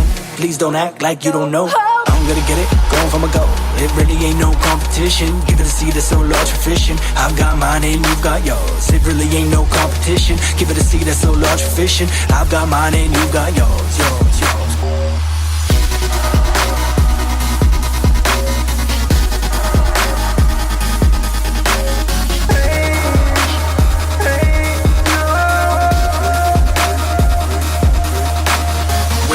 That flower to bloom. It's December, look not June. Maybe March, don't really know. I'd stick around, but I've gotta go. You know what they say when it starts to rain and when it all goes down. Will you stick around? Would you stay the night? Would you give your life? Does it even really matter if you're not willing to fight? It's all about repair. This I swear, stand my ground for my family. Work so hard that I can't be beat. Never meet defeat, cause if it's not win-win, then I won't compete. Compliments to those willing to give back and forth as we go. Compliments to those as we go, as we go.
So I never burn out, got a late stop, but I climb, and I don't look back, I don't waste time, cause I'm on my side, and they not leaving, but this right here, this I believe, I feel in my core that I can't take it on, can't sit still and I can't get calm, but I push on, I keep on, I go on, and I'm moving on. You push me, but I take more, dismiss me, but it's what formed, and so in enlist me in the old world, can't hang anymore, so there's a door, and you push me, but I take more, but it's what forming, so in enlist me in the old world.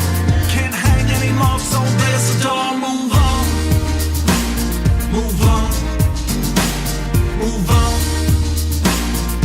There's a door, there's a door. Look at what I got for my life, I fought, and all I got with the days that I got left. I just got some hope in my mind. This time never stop. No man won't go hiding, so I'm out that door. Hungry for more, trying to live life pure, live life clean. Call me a dreamer, grass is greener, my life just came alive. So I'm out that door, no disguise. Let's prescribe with restless eyes, do restless tries. Thoughts of a healer, I'm a believer, I'm an achiever, yeah, I'm a seeker. Barely a sleeper, work through the speaker. Mind getting deeper, learn from a teacher. But when I'm weaker, I move. You push me, but I take more. Dismiss me, but it's what formed, and so in enlist me in the old world. Can't hang anymore, so there's a door, and you push me, but I take more. Dismiss me, but it's what forming, so in enlist me in the old world. Can't hang anymore, so there's a door. Move on, move on, move on. There's a door, there's a door. Regret is this useless, filled with excuses, mind full of nooses, tortured and ruthless, and all it produces is shame through the do list, destroying illusions, spare your seclusion, your mind of confusion from all illusion. Now that I'm cruising from all that I'm using, to more life can restore. Miss the trapdoor, life's on the floor, but I'm living the cloud and ain't coming down. More they circle round, and these are the people that really should lead, and these are the people that really believe. I'm touching the soul of all those who feel that this is their time, grounded inside, and they burning their mind with their goals and their victory. They can see clearly, so let's just go and take it on. You push me, but I take more. Dismiss me, but it's for the form and so and enlist me in the old world. Can't hang anymore, so there's a door. And you push me, but I take more. Dismiss me, but it's what form and so and enlist me in the old world. Can't hang anymore, so there's a door. Move on.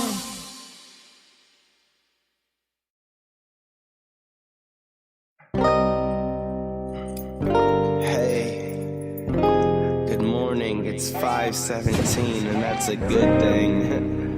Yo.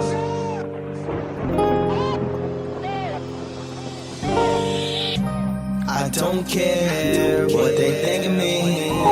I know that God speaks to me. Some might believe in me. Misunderstood, to say the least.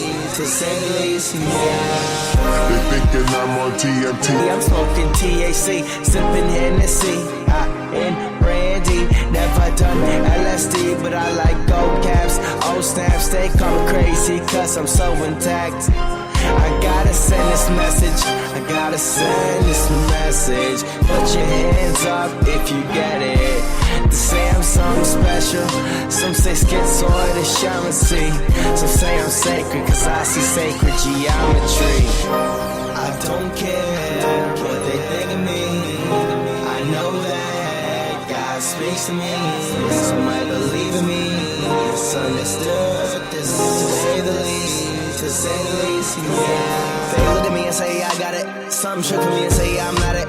Some took for me and say I lost it. Well, I did, cause if you keep me in control, then fucked with. It's awful. I know it's cause they knew that I was never normal. Yo, spit it till the day I die. Finding myself in the love inside. Brother's ride, my daughter's life is all I care for, fucking ride. No woman, no cry, love conquers all. Love will rise and the sun and moon will shine when they collide, when they collide. I don't care what they think of me. I know that God speaks to me. Some might believe in me. It's understood, to say the least. To say the least, yeah. Been asking God for answers since I was 12. I entered hell, of course it wasn't going well. Lashing out, sad and now appetite is going down at a rapid magnitude. Attitude and emotions slowing down. Paranoid, so they say, but maybe the voices that I hear are the demons and angels that communicate. Maybe God's in my heart, know that God's in my art. I know there's a creator and they've been here from the start. And I'm singing now, spirits hear me now. It's clearly now, there's angels trying to take me up and demons trying to bring me down. I sound crazy to you, would you still call me crazy if you knew what I knew? And I'm singing now, spirits hear me now. It's clearly now, there's angels trying to take me up and demons trying to bring me down. I sound crazy to you, would you still call me crazy if you knew what I knew? Look, I need answers, God. I know you sent me here for a reason. Well, you put everybody here for a reason. So just help me out now. I don't care what they think of me. I know that God speaks to me. Some might believe in me. It's understood, to say the least. To say the least, yeah. I don't care what they think of me. I know that God speaks to me. Some might believe in me. It's understood, to say the least. To say the least, yeah. I don't care what they think of me. I know that God speaks to me. Some might believe in me. It's understood, to say the least. To say the least, yeah.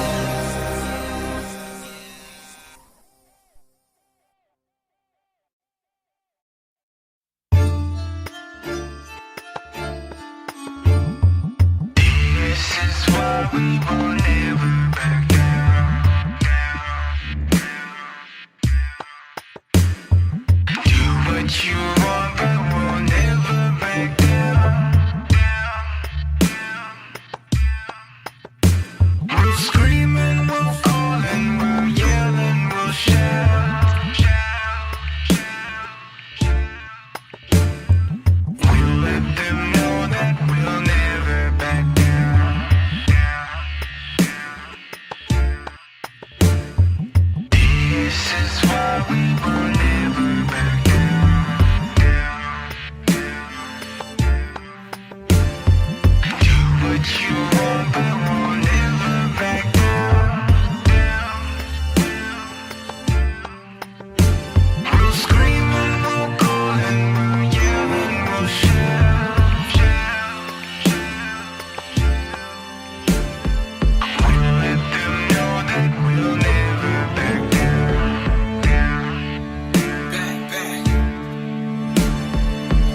You heard words, but how many heard actually what I'm saying?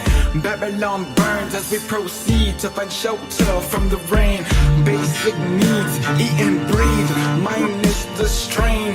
Why focusing on stains? Nurture what the seed contains. Ruthlessness in your compassionate action. Imagine your universe and make it happen. Your power in practice, get your surface cracking, cracking, cracking, cracking.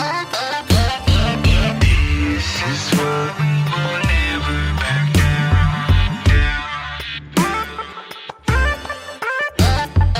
Do what you want, but we'll never back down.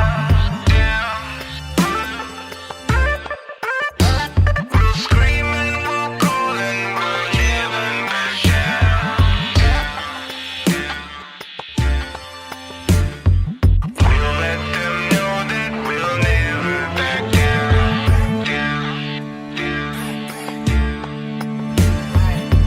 Fluid usually gets right through the cracks of the walls.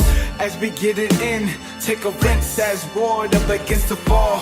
Straight from the source we deliver, focused like the banks of the river. As we float downstream, in flow but in action.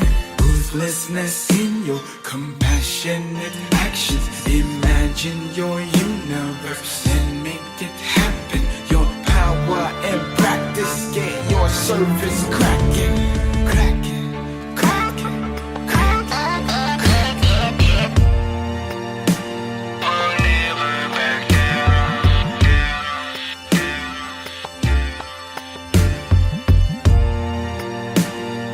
Never back down.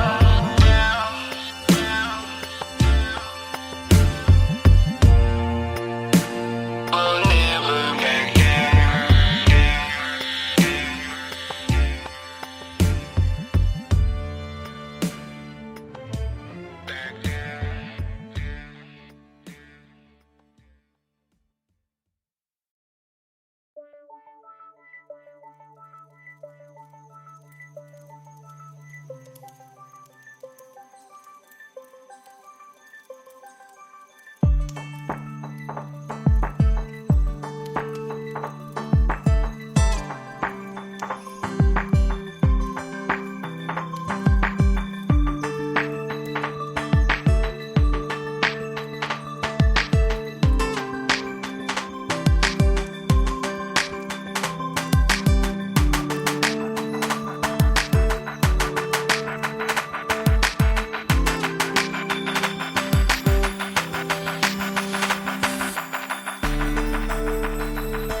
responsibility because, let's face it, so many of the world's problems are actually out of our control.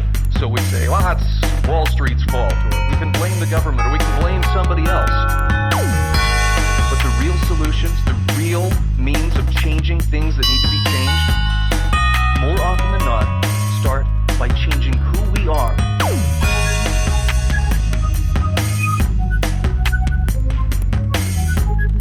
There's something the world desperately needs right now. It needs people who are capable of thinking clearly and independently in order to see the world as it really is, not as someone told them it was.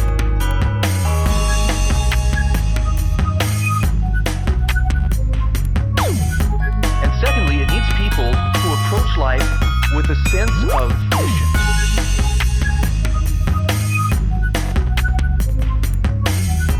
A desire to actively change the world instead of waiting for someone to give them permission.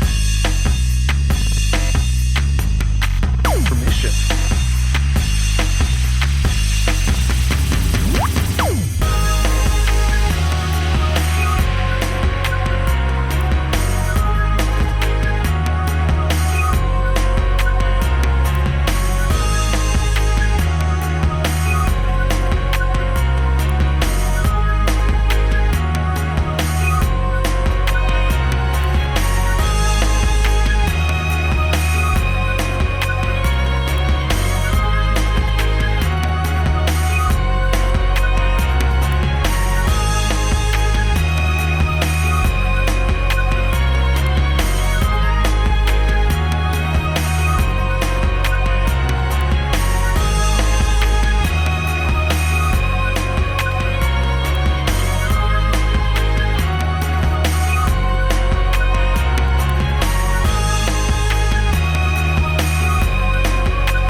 Well, it's certainly true that pre-literate and Aboriginal peoples have had an obsession with time.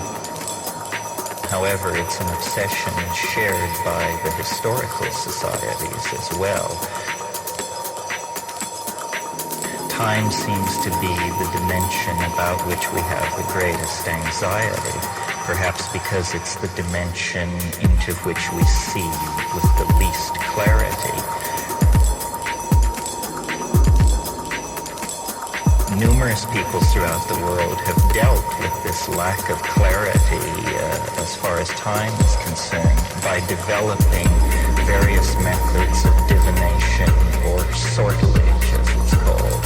The Maya to this day practice sortilege of a very complicated sort in the highlands of Guatemala. African peoples have complex divinatory systems.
Revisioning of time would assuage much of what is called modern anxiety, and that we have limited the categories we were willing to entertain in dealing with this problem, and that we must genuflect to the ancient Chinese and take a page from their notebook in this matter.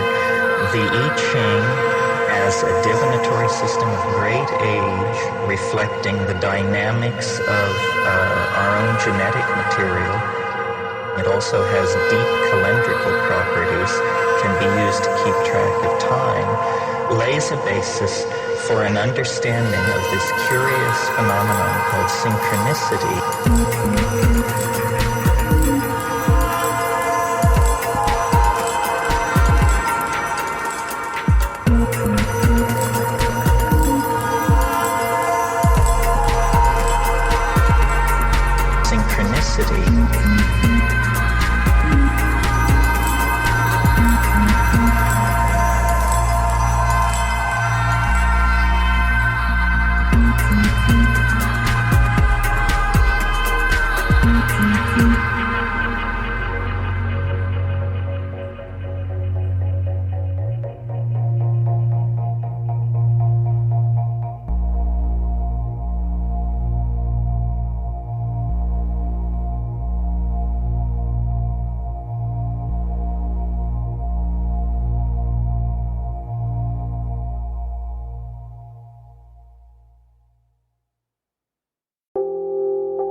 That was Purely Me by Ojas, and we have him here on call right now. Welcome to Bring Me to Life Radio. Thanks, man. Thanks for having me on. I really appreciate it. So much love to you guys. Yeah, definitely. We met on Twitter, and you sent. I can't remember how the conversation started, but it started, and you sent some music, and I was like, yeah, it's great, and it's so cool being able to play people's music. I think that's something that we're very honored to be able to do. But for everybody listening in right now, could you describe to them your music? Well, the best way I could describe my music in words is it's my energy and emotions expressed into sound. Energy and emotions expressed into sound. Yeah. Cool. So I know that you did say your music is like very emotional music, and I think it's really cool. It's unique. It's not something that I hear very often, and sometimes I'm like trying to see like where I could put it into the radio station, and it's really, I like how kind of chill it is. There are some drums, and it's just very, very cool. And so how did you first get into music, into creating music, and how did that lead you to creating Ojas? Well, I always really loved music. I used to play guitar since I was young, but I didn't really create as much then. In like 10th grade, I started making hip hop beats on FL Studio, and I explored it for a bit, but I actually like drifted away from it. I wasn't really sure what direction I wanted to go. I was really just making stuff, and it wasn't like cultivating into a lot. At that time, I was listening to hip hop a lot and like thrash metal, stuff like that. But I took some time off, and then in college, I heard electronic music, namely the Adventure Club remix of the song Lullabies by Yuna. And like just hearing that got me really into electronic, and I started exploring more, especially bass music. And I went to a couple shows, and then I realized like my deepest passion was in electronic music, and that I really felt I just needed to create it. And then after that, I just haven't really looked back. I try to create as much as I can. Mm-hmm. I think that's cool, super cool. And how did is Ojas like your real name? Yeah, it is. It's my real name. Yeah, I just try to keep it real. I understand. Yeah, if I ever had like electronic music that I created, I'd probably just call it Silaman. Yeah, I mean, yeah, your music is awesome, dude. Appreciate that. I think you're talking about the meditation music that I create. Yeah. Like it's very, very intricate and beautiful. 35-minute production. Like that was on another level when I heard it. Honestly. Well, I appreciate that a whole lot. Is meditation something that you've been into for a while? Well, honestly, I started like doing it more like 10 months ago, but like in the last like 3 months, it's become like a daily part of my life, and for the past month, I've been doing it like twice a day at least. Mm-hmm. Yeah, I've noticed that when I meditate in the morning before I do anything else, it really makes a huge difference. I feel a lot happier. I feel more focused, and definitely, I think it's a great practice to do. So, do you think that meditating helps with you when you are creating music? Definitely, because I'm not like stressing out. I'm just more focused. Like you said, I'm just more chilled, and I'm able to spend more of my energy thinking and feeling deeper into the sounds that I'm making or the vibe that I'm going for. So it's not like, it just really helps me like ease my mind and get into the creative flow more. Yeah, for sure. Mm-hmm.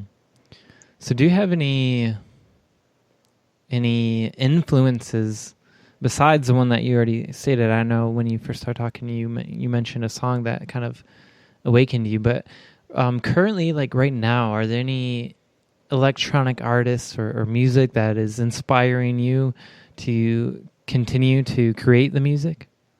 Definitely, yeah. I'm very active on SoundCloud, and from there, I'm able to find music from many artists who aren't necessarily like big yet, but it's awesome. It's awesome being able to hear their creations, because it's all passion at that point. Really, Flume is probably my biggest inspiration. He just dropped a new EP today, which is amazing. Also, I got the opportunity to see Lido live. He was very inspirational because he played everything live. Also, Odessa. Also, a lot of smaller artists like Amethyst. Honestly, so many artists, because I'm always on SoundCloud that I'm finding new artists and songs. Another big one is Indigo Beck. His music is on another level to me. The sounds that he creates they really, really hit you. Cool. So this isn't something that I sent some questions, but this one I did not send to you. I was curious about the collective that you are a part of. I've seen it on Twitter, but I don't really know exactly what it's all about. Oh yeah, Pure Future is a collective that I started. I had a vision for it, and luckily through SoundCloud and social media and the internet in general, I've been able to connect with many other genuine artists who share this vision, which is to really, give back to Earth. We're at a time where there's so much going on. There's so much political tension. There's so much social tension. Racism happening, which I think these are all social problems that can't be fixed with a law. But as I've become more spiritual, as I've talked to others who feel like me, I've realized that a sense of self inside that will if everyone feels that, we'll have world peace at that point.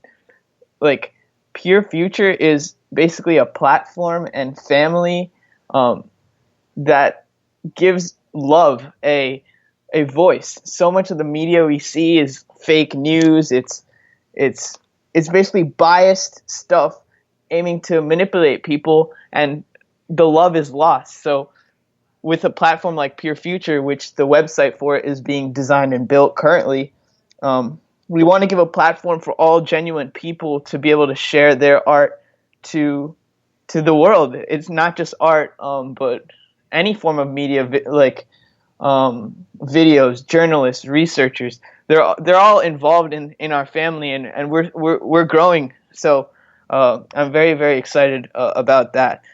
It's the Pure Future. Yeah, I think that's great, and it's super cool when you start a network and you start to get more people involved, and it just creates, it's kind of like group meditation. The energy, just the energy is like magnified. It's truly exponential. Like, together we are so much powerful than by ourselves. Like, especially when you all share the unity of purpose and love, like together, like we can all grow together. To me, the future is about connection. It's not about getting famous, or it's about connecting everybody, and together we can all grow and make Earth like a great place to live again. Definitely. I mean, it already is. Earth is beautiful, but super beautiful.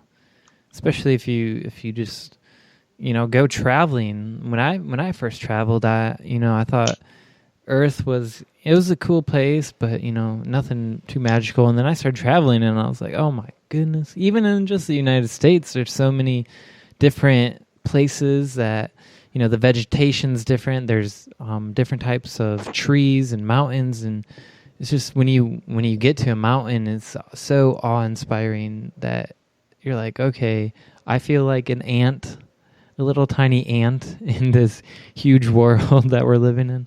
Exactly. Like we're all somehow here together, and like, why not grow together? Why not explore and make everything even better for each other? Right. Sweet. So I know you brought some more songs with you. Is there one that you would like to play now? Sure. If you want to play the song "Unlimit," that would be cool. All right. This is "Unlimit" by Ojas.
You just heard "Unlimit" by Ojas, and we have him here right now. Hello.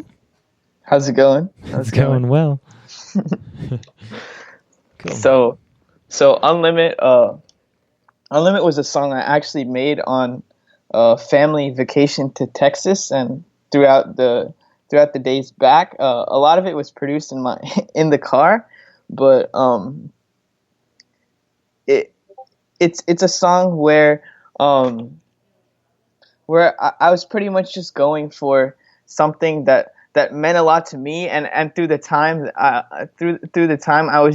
I felt myself growing a lot as a person. It was the holiday season. I was seeing family. There was a lot of energy, and with that, I just felt like, wow, like I felt so much love in my life, and I just really like tried to put some like force into the music, and just get that vibe. And that was actually the first song where you probably heard that little like wave white noise sound, and that's the first song where I really incorporated that into. And really the song represents like a breakthrough to me unlimiting any barriers in my mind, ready for the new chapter I was about to take in as I went back to school, living on my own now. So it really, really just resembled that change in my life. Yeah, brilliant. I think one of the best part about getting to do interviews is hearing the backstories of, the songs and why people created them and things like that. So I really appreciate hearing that stuff. What kind of programs do you use to create your music? Well, the main program I use is Ableton Live. It's a digital audio workstation, but it's also made so that you can play your music live. So I really use that a lot because personally, I've used other digital audio workstations, but I prefer this one. Like the whole interface really works well for me, and I'm able to connect up my controllers and just record stuff in, add effects as I go, and it's very, very. It's the main program I use, and I'm able to mix, master, produce everything, and even perform it from Ableton. So that's why I really love Ableton. Yeah. Cool. I know a lot of people who use Ableton, and my good friend Ashton Robertson, who does Spaceship Earth, which I think you would like a lot. He uses Ableton too, so I know a lot of producers use that. What is your favorite part of being a producer / musician? The favorite part is the bass, but also just like creating in general. Cause it gives me like honestly a sense of like an internal sense of accomplishment, but also like just pouring love into something and being able to like hear the end product at the end and realize, wow, I made this. It's a very empowering feeling. It's an act of self-love, and just being able to inspire people through sharing my art, like that's an unmatched feeling. I don't really care for hype. It's really all about love for me. And like being a producer on the internet, it's about connection like never before. Like I've been able to connect not only with my peer self from making music, but being able to share has enabled me to connect with so many great people. And I've started to meet a lot of other people who share my dream of giving back. And that's priceless to me. That it's really changed my life. Mm-hmm. Nice. So when people ask you like, what is your why do you do this? You say that it's because of all the love and connection that you get through making the music. Well, that too, but music is also, like I mentioned, it's really an escape and an outlet for me to express. Music was there for me in my darkest moments, and I really feel so blessed that I'm able to give back and strive for my dreams through music. So music is like meditation. It's really an art where you can just feel and be in the moment. So much of the time, like we're overwhelmed with things we have to do in our day-to-day lives. But for me, music is like an escape from all of that. I can turn off the thinking and just feel the sounds I want that make me feel the way I want to feel. It doesn't even feel like work to me, you know? Yeah. And with that, are there any times at all that it can be hard to be a musician or a producer? Is there any Definitely. like hard times for you? Definitely. Like, I think it's a natural part of being a human to like, to want more and want, like recognition and stuff. But I think that's also a good thing with music, because you really learn how to like strengthen your own mind. And in terms of the creative process, I think the least favorite part would probably be like arranging the songs. Not that like I don't like it, but I prefer to be like playing the music. Like arrangement for me takes hours of fine tuning certain parts, and I'd rather just be drumming bass lines and feeling the music. So that's why I really try to build my live set around like improvisation, because it's just so fun for me. But I think arrangement and mixing, it's very important, and it's hard, but it's a really beautiful process. I've been focusing on it a lot for the new music that I have coming. Yeah. Definitely. And when I make the meditation music, and I do the audio editing for the podcast as well. Audio takes a lot of time to get through, and sometimes I just get to a point where I know something can be tweaked, but I can't do it anymore because there's so many other things that I have to do. But so for sure. When you're a producer, a musician, it does take a lot of time, and it's not just like throwing samples or throwing loops on there. It takes a lot, and especially to master, I know that can be an art all on its own. Yeah, especially like, it's like every second that you hear of a song that's an electronic song produced, the producer has probably put an hour in total. Like, it's very, very intricate work, and I think that's why it can be very disheartening for a lot of producers, because of all the work that they put in. But I believe if you have passion and act with love, like everything will come together in the end. Definitely. So let's go ahead and play another song. What song would you like to play now? Do you want to play Samudra? That would be cool. Yeah, let's play Samudra.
All right, that was Samudra, and we have Ojas here. Why don't you go ahead and tell us about the song that we just heard?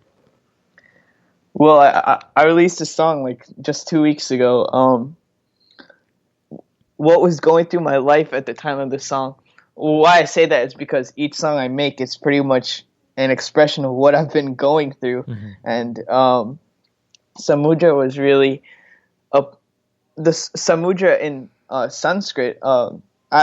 I'm of Indian heritage, so I like to refer to that in the title of this track. Samudra means ocean or the seven seas, and I created this when I realized that within myself, like all there really is an ocean of love, and I created this song just like as I've become more spiritual, spending more time in meditation, in nature, in just being in the moment. And this song really represented this ocean, the deep love I have for life. That's really what this song means to me and how I went about creating it. Yeah.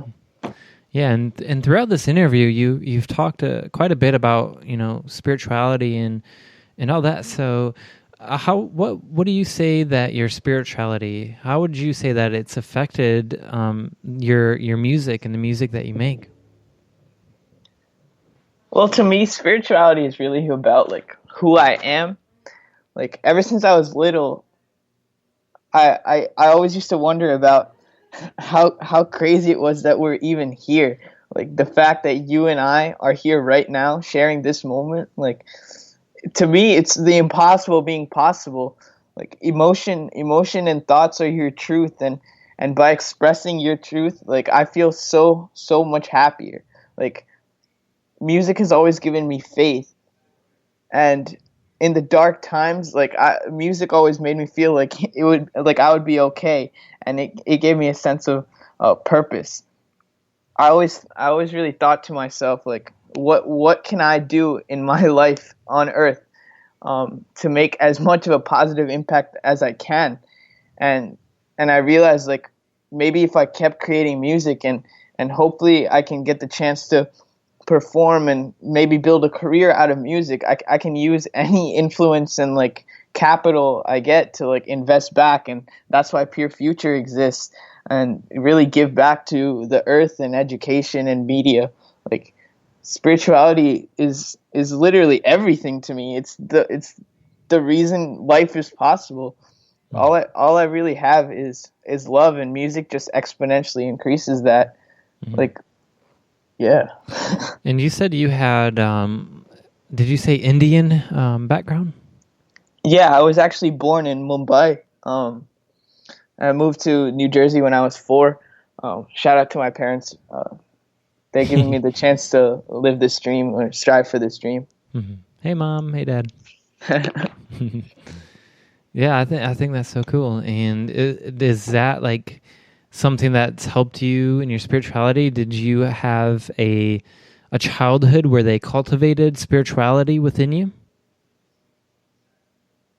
Well, they definitely tried. I will say that for many years of my life, I was doing it, but like I didn't totally understand what it encompassed. Like this whole idea that spirituality is life itself. Like I didn't really piece that together until recently, just like a year or two ago. And yeah, like a lot of the members of my family, yeah, they're actually into meditation and stuff. So I kind of had that background, and as I grew up, I consciously like tried to get into it for myself and learn in my own way, and using the internet also. So with that, yeah, like I've just gotten more into it recently. Yeah, for sure. Cool, definitely. I would say I had a very Christian background, and I've always been spiritual, but it was when I was able to go out on my own and find out what spirituality meant to me, and to find out what a connection with God or source meant to me. That's when I really opened up and really just became very passionate about spirituality. So I think our paths there are quite similar. Definitely, man. We're all one. So as we begin to wrap up the interview, I wanted to ask you just a few more questions. One of them was, is there anybody that you would like to collaborate with but maybe haven't yet? Well, my dream collaboration would definitely be the producer Indigo Beck. He's so genuine and low-key, but his music is the greatest sound production I've ever heard. The sounds he makes, they literally, you can feel them on your brain. The style is so clean. He adds a whole dimension onto the music, and you just get lost in it. Like, he would be my dream collaboration. I personally think he's on another level, and the fact that he's low key about it and doesn't care for the hype, that's 10 times like more like I respect that so much more personally. Mm-hmm. Cool. Is there one place that you would like to play at throughout your career? Probably Electric Forest. I've never had the chance to go there, but I've seen videos. I've seen the lineups like every year. But I just love nature so much, and I feel like combining music and nature, that's like a dreamland. I feel like the vibe of my music also would fit more in like a natural setting than like maybe a nightclub, like right. But obviously I'm down for whatever. I just feel like Electric Forest would be like, whoa, like I'm living in a movie, like I'm getting the chance to play here. Cool, yeah. Fun fact, I am from Michigan and I've never been to a Electric Forest. Wow. Yeah, I mean, there's so many great festivals, and there's even more. There's more that are forming every single year because it's a beautiful time to be alive. Definitely. Definitely. So, do you have any advice for any up and coming musicians or maybe producers or people that want to get into it but haven't yet? Just don't worry. Like, as soon as you start stressing that the activity you love, like, what's the point? Like, all the enjoyment will go away. Of course, you should put a lot of effort into it if you really want it to grow. But just take your time and feel it. Like, I personally feel like the quality is way more important than how quickly you can create something and drop it. Like, patience is the theme to life. Like, and if you apply it to your art, like, you can fully intricately design the vibe you're going for way more effectively. And it's just have fun. Like, it's all love. Music is getting doper every single day, and it's such a great time. So just have fun. I believe anybody with passion and dedication and the work ethic, you can come up during this time. You can build your art, and together as a community we can make the greatest music ever. Beautiful, beautiful. And I definitely second the patience thing. I've learned through many lessons that, being patient with your projects and everything is, it's never a bad thing. Yeah. It's nature to want something right now. It's just like the egoic nature to want something now. Like, I want instant gratification, but that's not how like the world works. It just takes time to get anything right. And instead of worrying about the time, spend more energy into cultivating what you're growing and developing that. And by the time you get the recognition you're yearning for, you'll be so good. You just got to have the faith in yourself and just keep the passion. And as long as you feel it, like, everything will come together. Beautiful. So before we play the last song, where can people find information about you? How can they listen to your music? The best way to check out my work is ojassound.com, which is OJASOUND.com. So it's like Ojas Sound, but only one S. And there I have all my music. I have videos of my live set. I have information about Pure Future. All the creators' links are up there. There's around 18 of us so far around the world in Pure Future. My vision is up there. And all the songs I have up there are free download, so you should definitely check it out. Also, you can check out my SoundCloud, which is at Ojas Sound, same thing, OJASOUND. There I have my music, but also I'm constantly on SoundCloud, like, finding new music and listening to it. So you could also just check my profile and check the reposts, and you can find new music. Or just look at all the people I follow, and you can follow them. That's pretty much how you could find out about my art. I also started painting and make a lot of digital art too. So you can just go to my website, and there'll be links to my social media where I post that stuff. And so, yeah. Awesome. Well, I've really enjoyed this interview and having you on. It's been great, and it's been great getting to know you and your music. Definitely, man. I can't even thank you enough for the pure love you feel to even like give me this great opportunity and to share my art. Like, definitely, as Pure Future grows, like, we will stay in touch and work together to bring people to life. So so yeah, I get it. Sweet. Well, we're gonna end the interview with the last song. So go ahead and introduce this. All right, this last song is, like, my music is really chill, but sometimes I like that heavy trap vibe.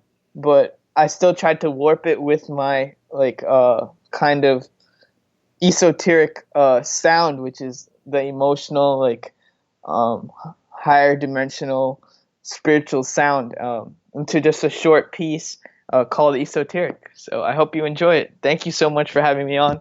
Mad love to everybody out there. sending love to all of you guys.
And now enjoy this guided meditation.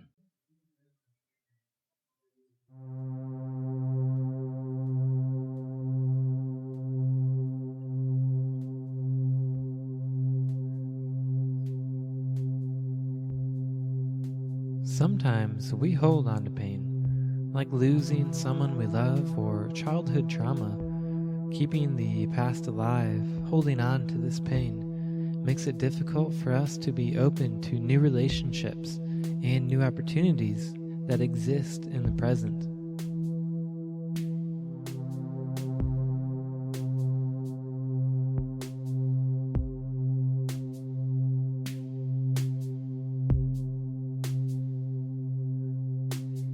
Bring to mind any emotional baggage from your past.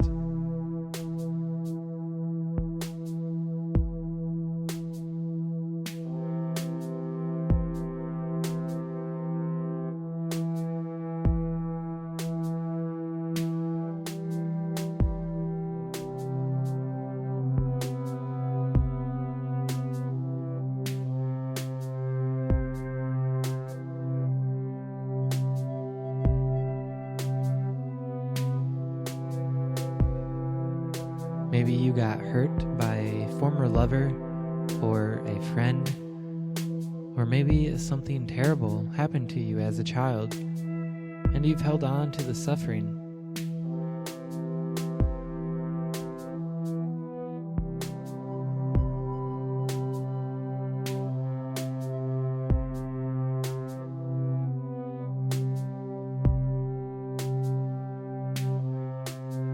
It is time to let that go.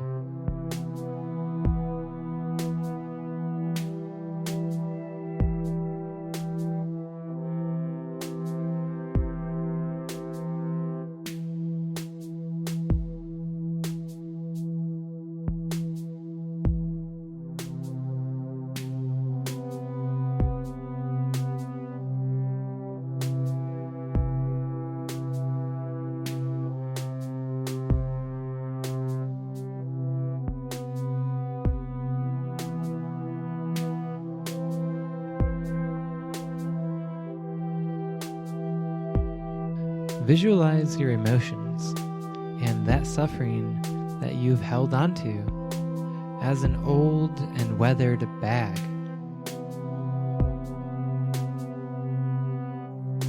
It can be a book bag or a briefcase, a suitcase, whatever you prefer.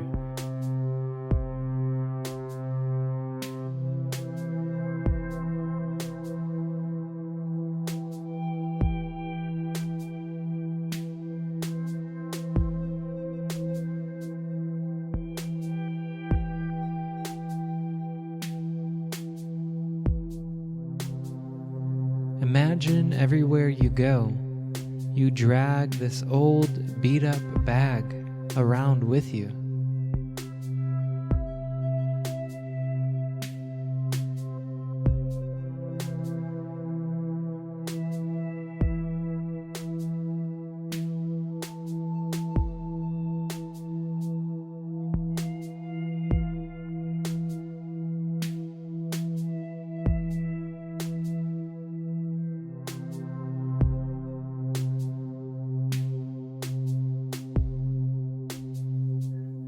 Think about how much this bag weighs you down.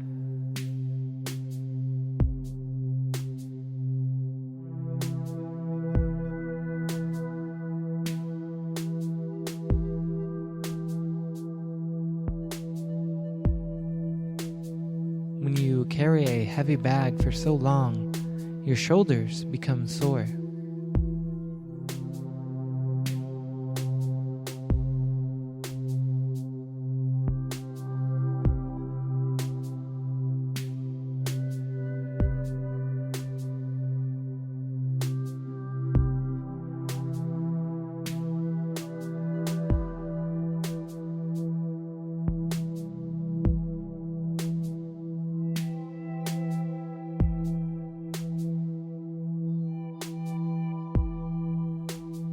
When you experienced that pain or a terrible moment as a child, whatever it is, When you experienced that, you were hurting and needed to process your pain and understand what it meant.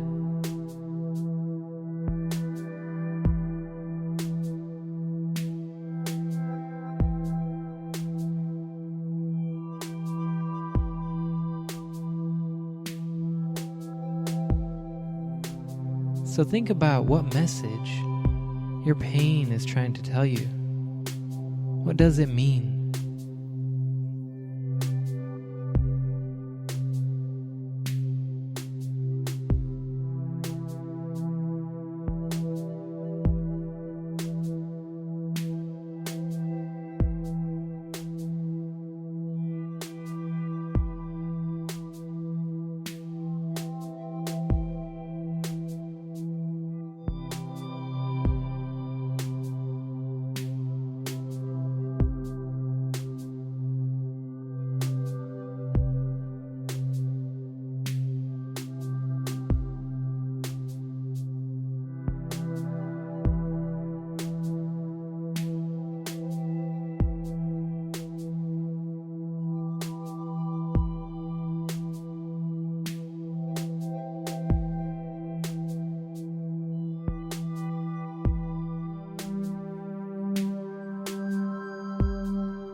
This answer may not come right away, but eventually it will become clear to you.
Take a few more moments to think about why you experienced this suffering.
These old feelings that you've been carrying no longer serve you.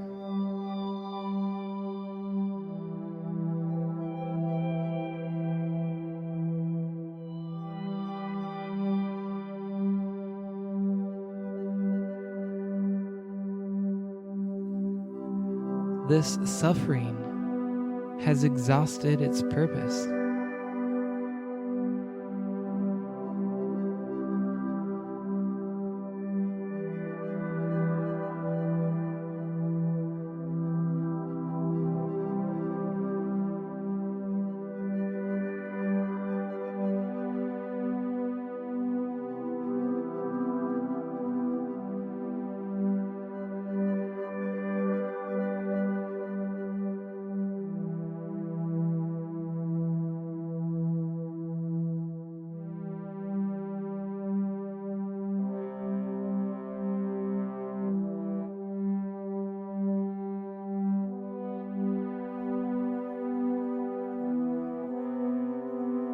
Thank the suffering, the pain for its service to your life. This may seem strange to thank your suffering, but by doing this, you make it a much easier and smoother process to let go of the pain.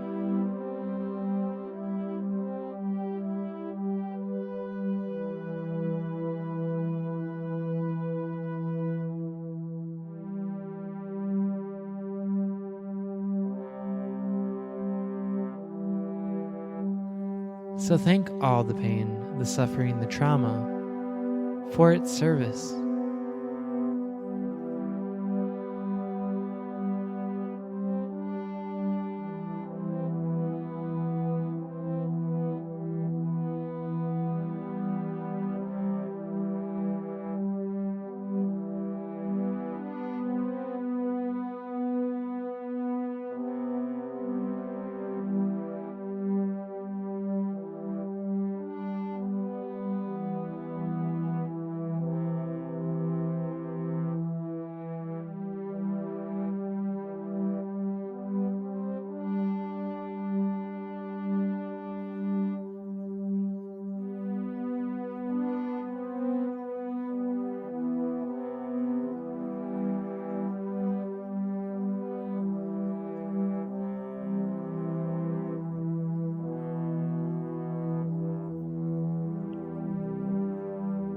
Now, imagine yourself letting go of your bag.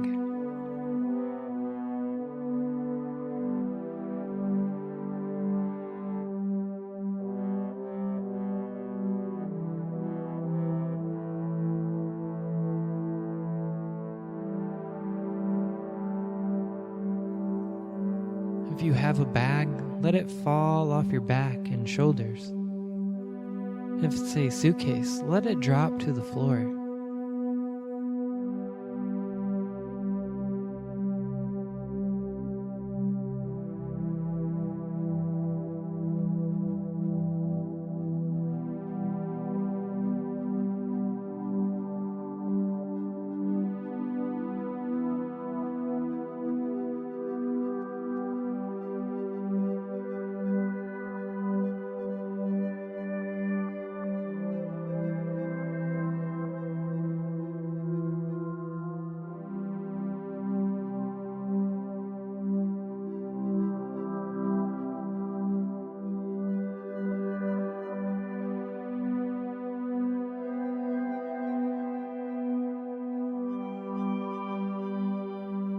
Imagine how much lighter it feels to have let it all go.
your bag disappears and is no longer.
Continue to imagine how much lighter it feels to have let it all go.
Visualize yourself as lighter, unencumbered, and free.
Begin to breathe deeply and relax for a few more moments.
See and feel your future opening up before you.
It's full of promise and opportunity.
Do this for a few more moments as you breathe and relax.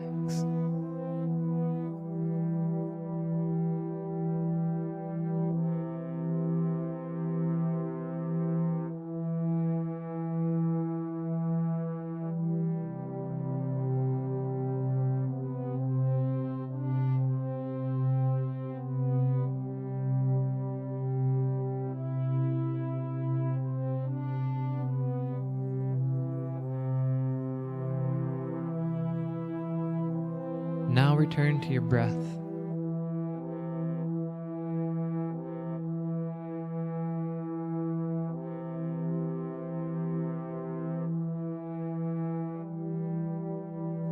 Watch it as you inhale peace and exhale tension.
Allow your breath to bring you back.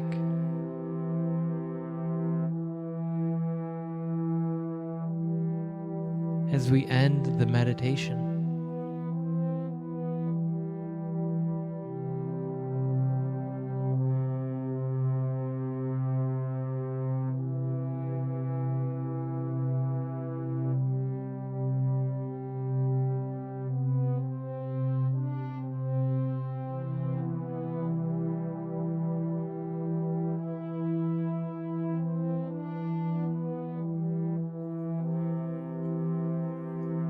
I like to wiggle my toes and fingers.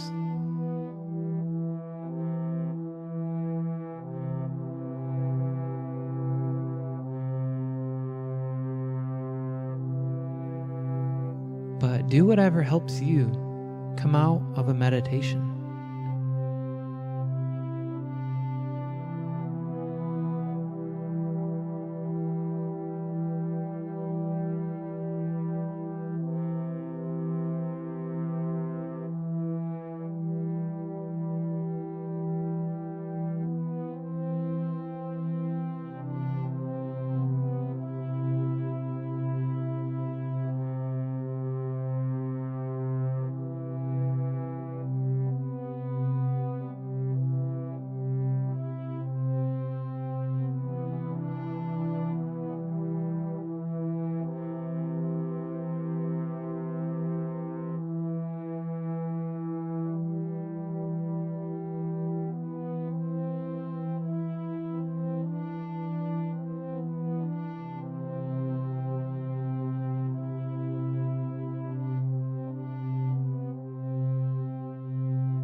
at your own pace. Come on back and open up your eyes.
Thanks for tuning in to Bring Me to Life Radio, awakening humanity to spirituality and higher consciousness. Don't forget to like us on Facebook, follow us on Twitter, and subscribe to us on YouTube by searching Project Bring Me to Life. Thanks for tuning in, and until next time.